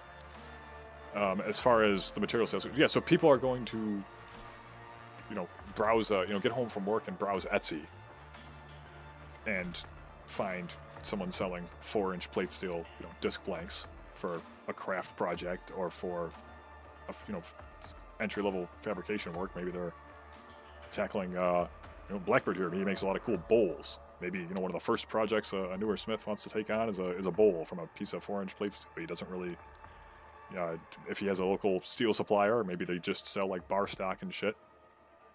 And again, he might not care to deal with the local Joe's Welding who could laser cut that out for him in a few minutes. Maybe they don't answer the phone. That could be that would be a very interesting that would theory. never happen. Or their emails, or their voicemail is full. But so they're not going to necessarily go and do that. Hence, this shop I found that is selling stuff right on Etsy. One-click order, as long as your payment info is on file, bing, bang, boom, done, and is also somehow cheaper than a lot of much closer options. So there's don't ignore the reality that price point for supplies is a big factor too. We're not talking about no doubt. you definitely want to keep your costs down as much as possible, which is, of course, from what I understand, a tenet of business, despite what I'm told on some of the gaming groups I've posted some of my 3D printed stuff in historically. Remember that old debacle? I don't remember what the... Oh, that was the guy with about the ARC templates who could machine them for free, and therefore me selling them at $5 a pop was somehow getting one over on the community at large. I'm like, yeah, brother, I'm paying my car lease with this money, right, every week, 4 times over. So, but yeah, when it comes to, so you can well, we were talking, I think it was right before you jumped in, Blackbird, we were talking about that, and A, you're absolutely right about some material gauges, depending on what you're cutting, but B, plasma cutters are another great example of how insanely higher horsepower, as it were, the Amazon specials have now. We have I haven't messed with it much, but we've played with it a few times now. I have a sub, I think was it Duratech?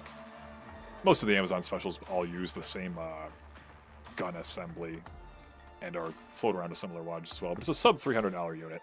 It pretty cleanly cuts 1/4 inch. The documentation it came with says, I'm sure this will absolutely shithouse the consumables like very quickly, but the chart in the manual says it can gouge like 11/16, which means it could probably cut half okay-ish. yeah. Naturally, I use it for 1/8 because that's what a reasonable person buys a tool like that for. But right back, we were just talking about how cheap a good little MIG welder can be. Yeah, ordering pre-cut material is remarkably cheap from a good supplier, but that can be, depending on what you like to do and how many you're getting set up to do, and how intricate a cut or a piece that you're making. Sometimes buying the tooling to get set up yourself can be remarkably not cost prohibitive. Yeah, that said, I busted my plasma cutter out probably 3 times because ordering them, having my CAD and my graphic design skills to leverage to prep these files in 10 minutes, as long as I send them to a shop that knows how to process what they're seeing. It is more worth your time than dicking around with. Right, because it's nice and it's clean. I can do all different stuff. Yeah, Blackbird, I can actually send you the one I have. There's plenty of different ones between the plasma cutters, and we were, not long before you jumped in, we were having a similar conversation about, I think there's a couple sub $150 Harbor Freight MIG welders now. One of them, I think it's the older of the two, I had heard, I think there's probably still a video out somewhere. A guy was using it to, this is going to sound insane before I provide some context, but he used it to repair an excavator bucket. The only catch is that it was a little like trenching excavator for burying small gauge pipe and stuff, not a, well, I should say normal size, or not like a massive one that that they piece of construction equipment park in the middle of the road and say it's a bridge job for 3 months around the corner of my place right now. But right. Nevertheless, even that bracket, which is probably close to 3/4 inch thick, on that little trenching excavator, is unbelievably beyond whatever this particular welder was rated for. So, the guy who made the video prepped his material properly, took plenty of passes, used spacer material, filler material, whatever the actual proper term is, and he worked efficiently and and did things right. And took the time to do so. But okay, I guess I'm just going to not. But yeah, that job was just so far beyond what that machine is rated for, and it did fine. So it's, I mean, great if people don't want to just deal with that aggravation, and that's one very valid persuasion to have. But it's, as we were just discussing, kind of funny that people want to buy a $65 tool from me made from literal garbage when they can get the tool, one of the main tools that I used to fabricate that same black railroad spike twisting wrench or whatever it is for a little over twice that, and then have the unlimited proverbial potential to do even more because they can weld now. The only caveat with those is I think it's, again, better than nothing for sure, and I'm sure even these have improved somewhat over the years, but I think it's a flux core machine. I don't know if you can actually hook it up to gas. You know what? Because that Paul has one of those, and yes, flux core is kind of a pain in the ass. Yeah, needing to chip that stuff off, it's a bit of a hassle. Right. Yeah. Almost also, that stuff's just more. The flux core wire is more expensive, but yeah. Oh, that's true too. Yeah. So I can't remember. I think at least one of the Harbor Freight units you can. Yes, thank you. Even though I've played 3 encounters already. Can yeah. So I can't remember if you can hook those up to gas or not. I think the one might be able to, but yeah, if not, flux core really is kind of pissing up a rope from a learning to weld standpoint. I mean, is it better than nothing? If you're in a jam, it's great. Actually, I don't even know who principally uses them and when, because even if you're in a jam, like a commercial fabrication environment, I forgot these existed, but you know what? My guy who built the power hammer, Zach Tarbell of Z Tarbell Industries, does some really great work. He posted a little while ago repairing, I think, like a cardboard compactor at a recycling plant or something, the brackets or gussets or something on the outside, and his original plan was to weld, or I think to run about 400 feet of cable from his truck to where he had to pee. And and he had it, but that ended up not working out quite as well for whatever. He's a freaking gas-powered one. Various reasons. Yeah, they actually rented him a propane welder. Yeah. Which I totally forgot. Or they even have gas. They even have basically, like, Miller makes a couple welders that are just like a little gas-powered generator attached to a welder. Oh shit! Seriously. Okay. I've never seen those. So we just had one out at our plant the other day. It was my first time seeing one as well. Like, that makes sense. I've just never laid eyes on one. Yeah. And if that's what the job calls for, I mean, why not? By From a safety standpoint, again, if you're not welding right next to the fuel tank on the generator, I imagine there's no just make sure you keep the actual gas tank a decent space away from. Oh, this is a cool option. So now that I've completely nuked any chance of survival, I can just skip the tutorial mission. There you go. That's pretty cool. I wish that setting carried over into the game at large. But yeah, that was embarrassingly bad. So I forget, before that final encounter, there's 3 options, just like most of the other encounters at the exploration layer. One of them is to fight it out, but I think I don't know what the third one does, but the other one actually establishes like a little escape area that you can get to. Oh, gotcha. So the Necron warriors and Destroyer Lord are just trying to eat you, but you can actually run away. But because I clicked the fuck off, I'm going to try and fight it, it just didn't even give me that option. There you go. But thankfully I could skip out from the pause menu and be done. I have never managed to screw that up in that particular way in 4 playthroughs of this, so that was fun. Now you know what happens when you're trying to do this a little bit distracted. Yeah. That's just extra layer of difficulty. That's funny. Are you watching the stream right now? I think there's if it's not like a graphical issue, those skulls at the very bottom around the war table, there's like a cable over the jaw on the leftmost one, and it makes it look like a like a Tyranid or something. Oh yeah, it does. What the fuck is it's like skull doing on the bridge of, like really long, of an arc Mechanicus? Yeah. Or that's like the lower jawbone like drop down and is also covered by a cable. Yeah. Or just fractured. Christ. Where this game goes. So yeah, that was about. That is. You are at multitasking a bit. Yeah, it's there's plenty of alt tabbing going on, and mostly Tom just managing the entire conversation portion. We were laughing at the production quality of some other just explicitly gaming Twitch shows we were talking about. It's like, well, I really get why they don't really go past a certain level when it comes to this stuff, because this is, if you don't have a squadron of people managing it every session. I think the people watching a stream get it. I mean, it's like, they're doing this shit live, like the trademark, yeah. Yeah, Uh, mostly you have a co-host.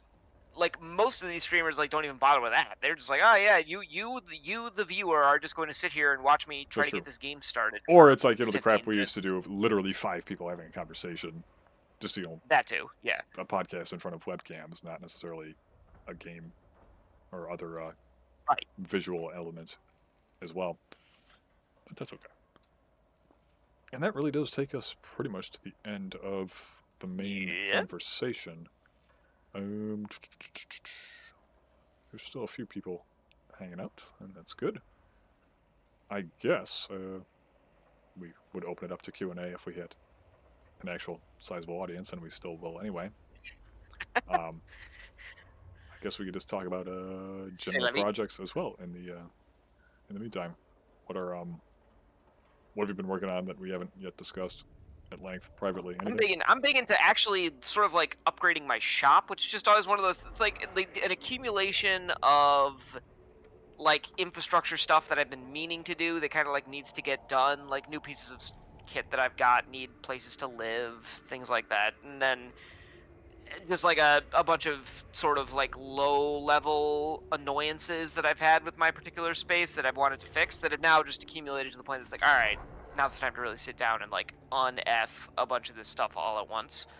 I think the biggest part's going to be I have a like an 8-foot by 4-foot 3/4 inch piece of ply that I'm using that I made a pretty nice sturdy table out of to house my various 3D printers and accoutrements. And I'm cutting that down to a 2x8. Realistically, I think I'm probably going to cut it into like 4 pieces, so like 4 2x4s, 2-foot by 4-foot pieces. But the idea of like getting all of my 3D printers off of it, getting all the like other accoutrements and like other crap that I've accumulated in that space out of that little shelf, and then get it like unscrew, but basically disassembling that table and cutting that piece into 4 pieces, just like, oh god, it's gonna be a pain in the ass. But it has to get done, and it will definitely improve the efficiency of the space overall. So that'll be nice. A net positive. Yeah. Exciting projects wise, nothing I'm actively working on, I guess. I've got in the guilds, I kind of want to get that HMG project. I kind of want to do like version 1.1. I've already got a couple of ideas for improvements. And that's kind of a big metalworking thing. So that might facilitate me getting a nice drill press that will actually have enough Oh yeah, you've been talking about that for a little bit. horsepower to, yeah, that'll actually have enough. Because I mean, honestly, like my little cheapo, shitty, like woodworking drill press had been fine previously for like working on 3D prints, wood, things like that, obviously. But I'd never really had a proper metalworking project until that HMG. And without your mill and welding stuff, I would have been basically shit out of luck. Or I would have had that thing would have looked a lot different from what it came out looking like. So that kind of sort of spurred me on to be like, you know what, I should like for the maybe even just to encourage me to do more projects in that metalworking sphere, I should get a drill press that'll actually work worth a shit on some of these materials. Yeah, as I said, I know you've been talking about investing in one of those for a while. What have you been looking at? Like something real nice, used potentially, Like super, or I just mean, Home no, Depot? the most I still looking at Harbor Freight, honestly. Just Bauer, like one of their like higher middle-ish. Oh yeah. Okay, I'm still adjusting honestly to the idea that Harbor Freight really does offer a much wider range of price and quality points than they used to with the different. No, and I mean mostly. Names. Yeah, now I mean I've looked at something like at work we use Bailey as most of our tools. I mean, really, the only companies that like, there's not that many companies these days that go like above and beyond like the typical China level of tool capability. Like Jet might be one. Like they're really making like their own bespoke stuff. I say a lot of their stuff. Proxon, but those are super expensive. Yeah, exactly. But like, I mean, the normal companies like Bailey is like a normal, like, again, we use, I work at an aerospace company and we use Bailey stuff on flight hardware. Like, I mean, and Bailey stuff is not that nice. I mean, that's like, basically Bailey, Bauer, which is like an in-house Harbor Freight brand, Grizzly, Wen, like all of these companies that you'd like pretty commonly see on the internet or on Amazon, they're all coming from the same factories. I mean, you can tell when you look at these things. that they're made with the same exact parts. They're probably not even assembled by different people. Yeah. The colors might be different on like what the actual parts are, but they're the same freaking parts. So like by and large, if you're willing, because and realistically, if you buy a Grizzly or a Bailey or a Bauer or a Wen or whatever, you're going to need to do some work on it anyway to true it up, and you might need to go buy some extra nicer parts, like you did with your mill. You can go buy a nice Jacob's chuck or something like that. Oh yeah. I am perfectly willing to spend whatever it is, $500 or something like that, get my nice Harbor Freight 20% discount on that one item or whatever, and then take it home and maybe spend a couple weeks playing around with it and seeing what I need to do to improve it to make it work to my specifications. And also worth noting that, I mean, I'm working on airsoft stuff. I'm not an aerospace company myself, so I don't really need like a super high level of precision, super nice piece of equipment that's going to be getting used 3 shifts, 24 hours a day kind of thing. I'm going to be using it once every 3 months in my shop. So yeah, but no, that's kind of where I'm at the moment. Right on. No, it's funny. Jet was one of the brands you specifically brought up. It was a little while ago. I think it was one of their horizontal band saws. It might have been a combination one. Those ones that you can kind of like semi comfortably sit on and put up vertically and put yeah, like a little work rest on and use vertically. It was who did a video on it? I think John Norwood of Old Hickory Forge, one of our more prominent community members, done a lot of really cool content over the years. He talked about how, I think it was this was long enough ago that he referenced the Yahoo group for like horizontal band, like metalworking bandsaw enthusiasts. I don't know if it still exists or if Yahoo groups at all still exist. Those were really always glorified like mailing lists, weren't they? But anyway, yeah, it was talking about a Harbor Freight special at the time, one of their, I think like the mid-sized horizontal bandsaw. It's probably the same one they still make. I don't know. And at the time it was, I think, a little over $100, maybe like 200 thereabouts. And the comparable one from Jet was, I think, a little over 700. He said somebody honestly, that's cheap for Jet. Yeah, yeah. Well, this was years ago.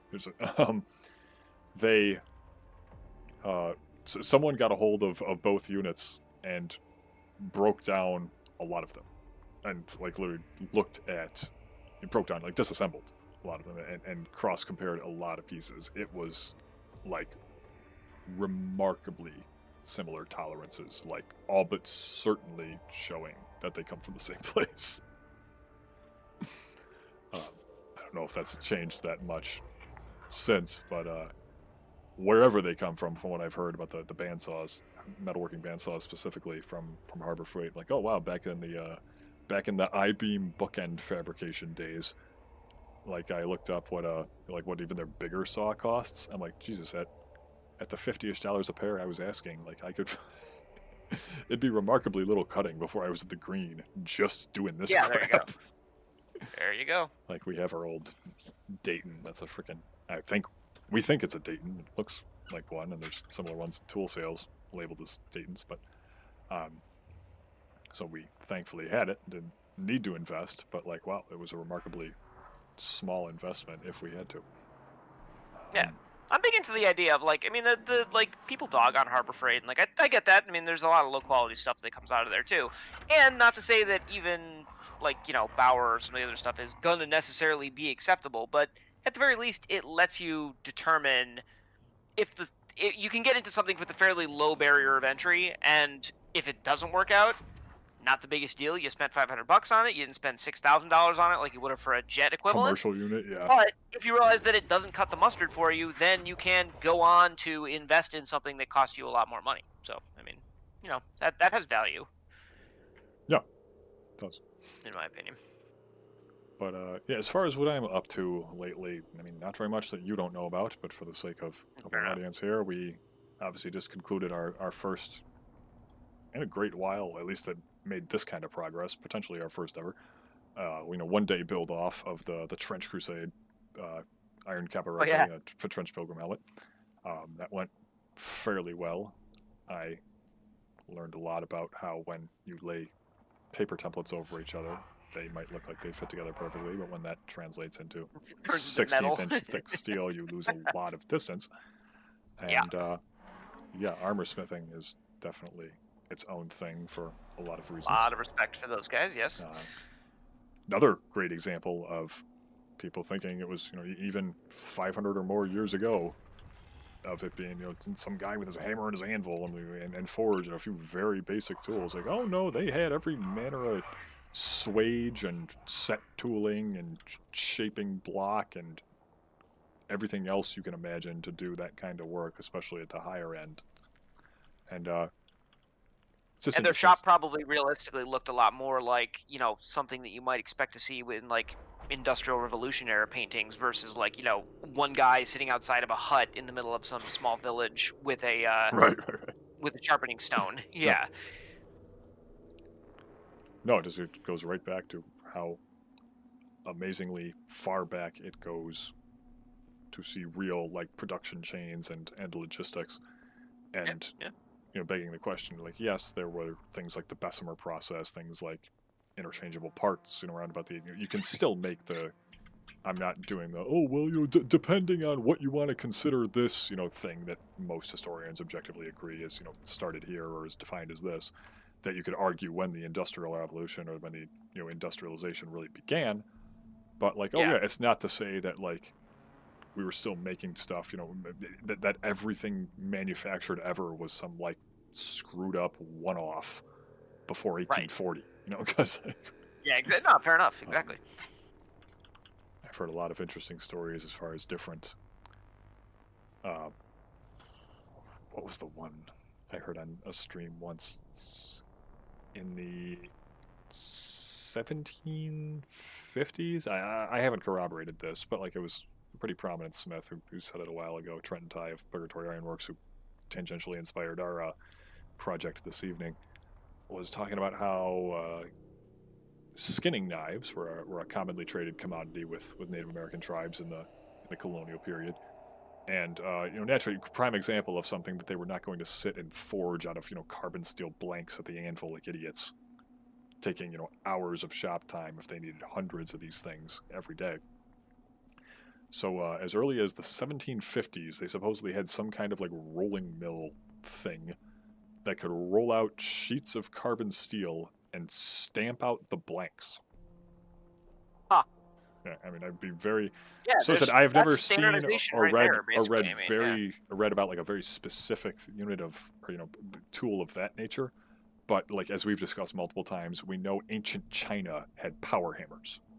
So to say that it would take that this is entirely far fetched, 1800 to 2000 years later, it's just not necessarily feasible. No doubt. I read a little bit about that a little while ago, though, with the ancient China and the power hammer things. So depending on where, when exactly you're talking, it's not clear if they were. Some argue it's not clear if they were just sort of like workshopping ideas or whether these were like actual plans for something that was actually built at one point. Hey, Blackstone. Or again, they were just kind of being more academic with the work being recorded. But what I think the evidence is a little stronger for is that they didn't necessarily forge with them right from the get-go. They were generally used for milling grain, like a big pestle and mortar sort of deal.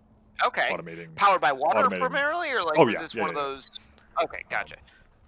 I love looking at old water-powered shops where, like, what I'm talking about. You have like the entire like power transfer system just using a gazillion different pulleys.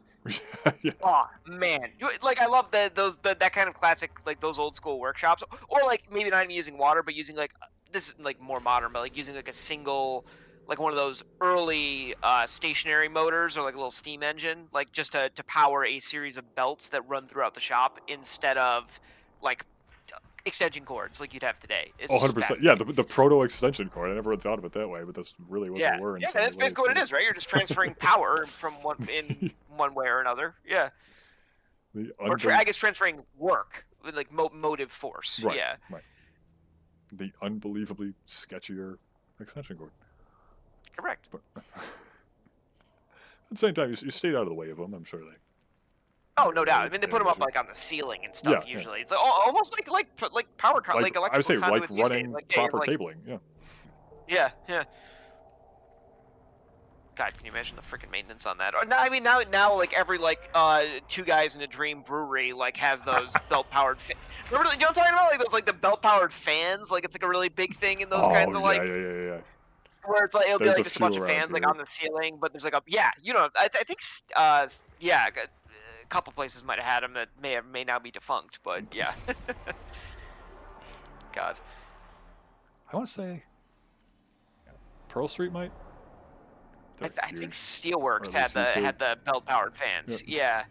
Yeah. They are God. cool. But yeah, as far as what else is going on right now, at some point I want to start on the CAD file for the head of the tactical axe. Oh yeah. See how that goes. It's got that real blocky component. I don't know how I want to approach that, whether it's solid steel or probably a piece of rectangular tubing just plugged and with a cap on the top or something to make it look sufficiently 40K. What else? That's the main thing. Well, we obviously got the paint and all the finishing, or all the prep work done on your railing, so that's going to be concluding soon.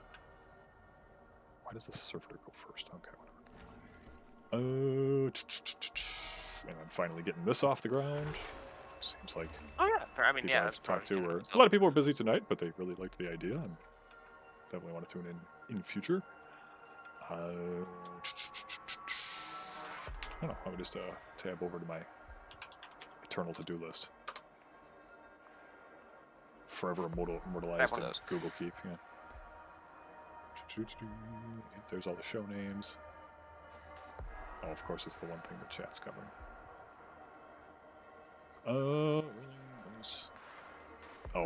Whatever we decide to actually handle with the main segments of the GTFO mace, I've got some new ideas now involving getting like little, almost butterfly-shaped blanks cut to then like fold into that hex nut shape of the segments, so we can then put like an X shape on the inside, because they have that like impossible to machine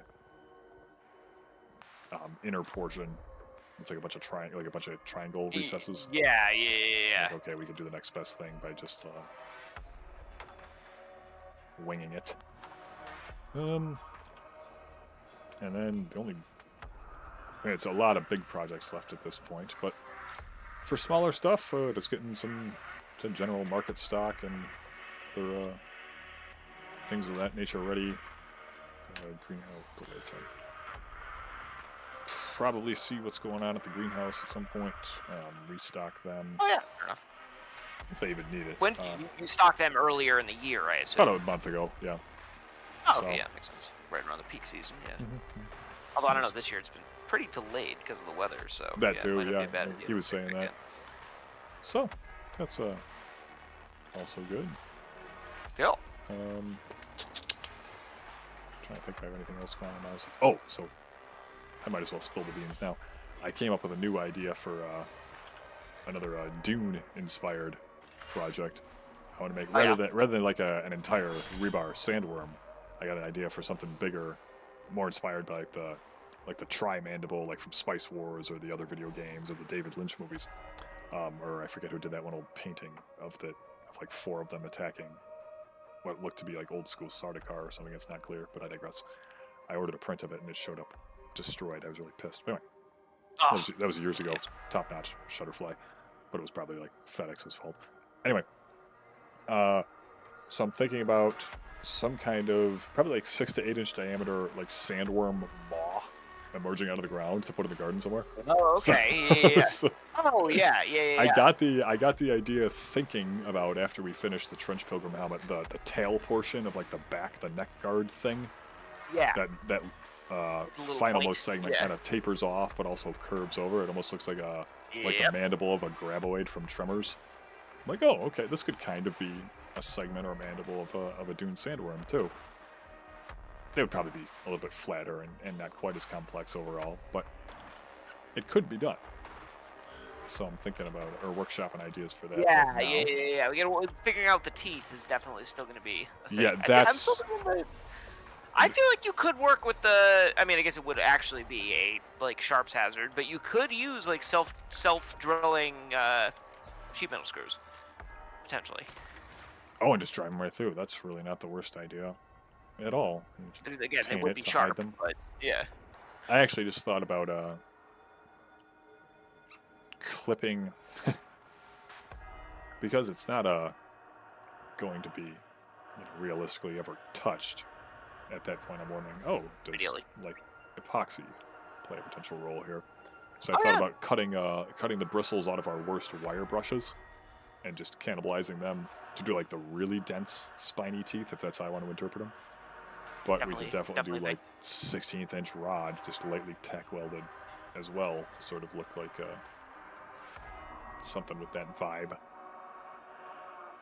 Maybe even add them to like, just so it's as, I guess this doesn't make it a whole lot easier or harder to work on, but make like a tray that just plops into the mandible itself. So you weld all the teeth to the, basically like the inside jaw, and then just weld those two halves together. But I don't think that really saves a whole lot of labor. Yeah, fair enough. So yeah, that's one project. Oh, I still got to circle around. I was thinking about my Tiberium crystals the other day as well. Speaking of just absurd nerd garden decor. A couple friends of ours want some garden hooks and other stuff like that at some point. Just talked to one today.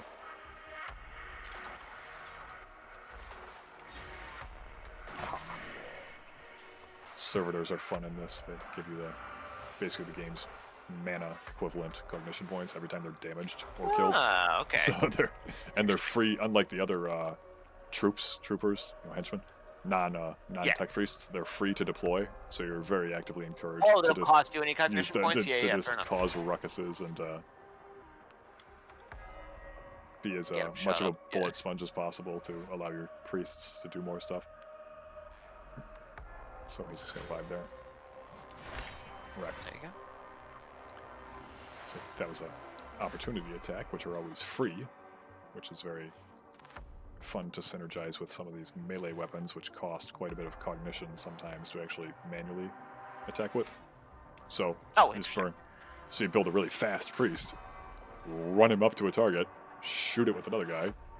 Target will try to walk away from melee priest, and the melee priest just freaking obliterates it for no cognition points. When I put the DLC, introduced like the heretic stuff, which are like all Xenorite themed.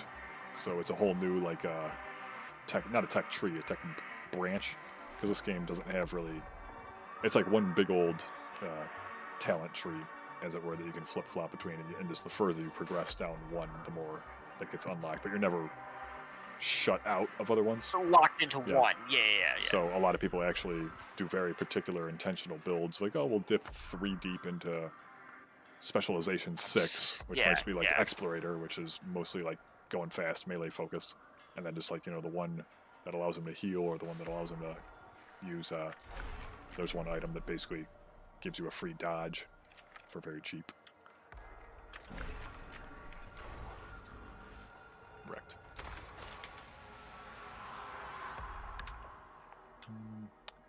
But yeah, as far as other major projects right now, I think your railing is pretty much up next at this point. I'm trying to think. Yeah, fair enough. Memory-wise. All right, take it easy, Blackbird. Sorry, it was you kind of popped in at the more bullshitting portion, but hopefully the next one will be more coherent from the get-go and a little more insightful. But feel free to catch the rerun when it goes back up here. Take it easy. But yeah, that's really getting to a point of not necessarily knowing what to do with myself as certain projects fall off the old calendar here. I guess I'll have to come up with more of them. There you go. As is really already happening, to be honest. Yeah, he actually tried to always liberating to free up space on the project list. Nope, rip. Warriors are very easily exploited for that reason, because they only have a ranged attack, So the AI will always try to get them out of melee with anything that they're in. Oh, So, gotcha. like, that's the only guy left here. I'm just going to delay his turn. Oh, the other one's over there, too. And Jeremiah is the ranger, right? Okay. Your boy, Jeremiah.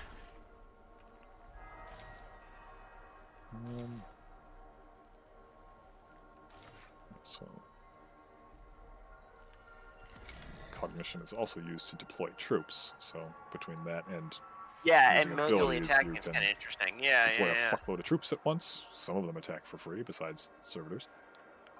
Or you can save it to fire really big guns like the nearest tech priest's Arc Scourge, which costs 3. We'll delay his turn. Go use a Servo Skull to hoover up some cognition over here.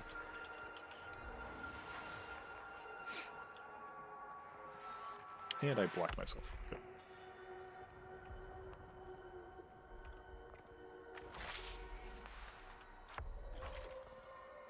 Two and a half meters. Okay. And we'll just bank it. I don't know if I've ever actually used this cannon, so I want to see how it runs. And there's that one trying to run. Dead.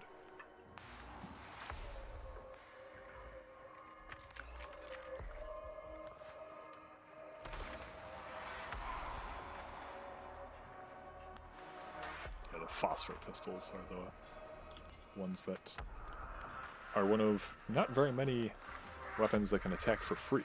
So they're great for, even though they do no damage. Well, 2 to 3 energy on charge are great for finishing off Necrons. So they say to try to bring a couple of those even just for that. Is that the like dissolving them thing inherent to the phosphor pistol, or? Oh no! So when the Necron just went, just like they used to in Dawn of War, they go down, and if you leave them down for too long, so you can get back up. Yeah, you can also crit and have them just auto destroyed, but otherwise the default setting is they'll just collapse, and I think it's usually about 3 turns on normal difficulty. Yeah, I'm not deploying anyone. Delay. All right, here. Yes, he's got range. Let's see what this thing does. There's a lot of weapons that do like almost Warhammer Fantasy-esque fun stuff like this. They hit a target, do X amount of damage. Sometimes they don't do a whole lot of damage on contact, and then spray out, whether it's a blast radius behind the target a few spaces, or like a cone with the point being at the target. Yeah, like shrapnel. Exactly, yeah. Spalling rather, I guess. Yeah. And depending on the angle of approach, you can aim it. Yeah. Try to line up targets. That's cool.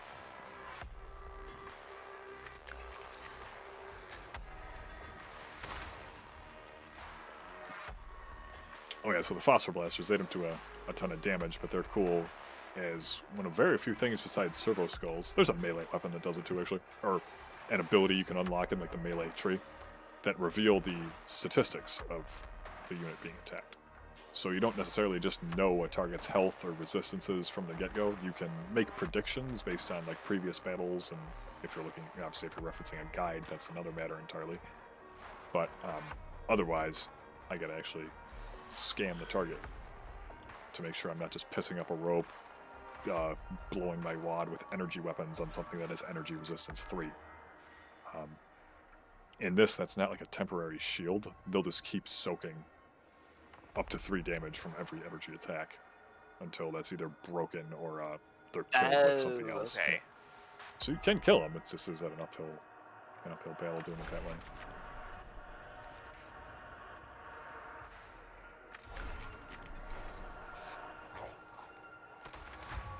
Wrecked. I can't remember if crits are chance-based in this. I think it just happens when they machine spirit charge. Using weapons in sequence charges the machine spirit of them, and it makes them better.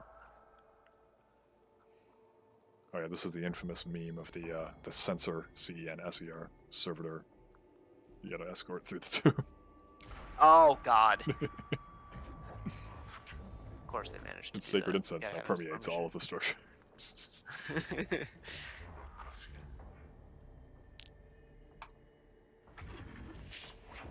It remains to be seen if the tomb is rendered It less smells. dangerous for our troops.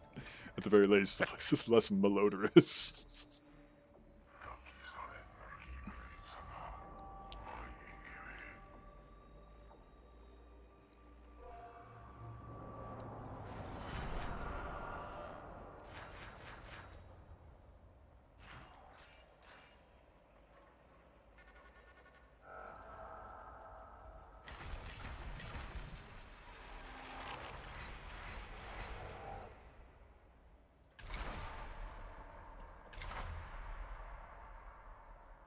That is a huge surplus skull. Cool.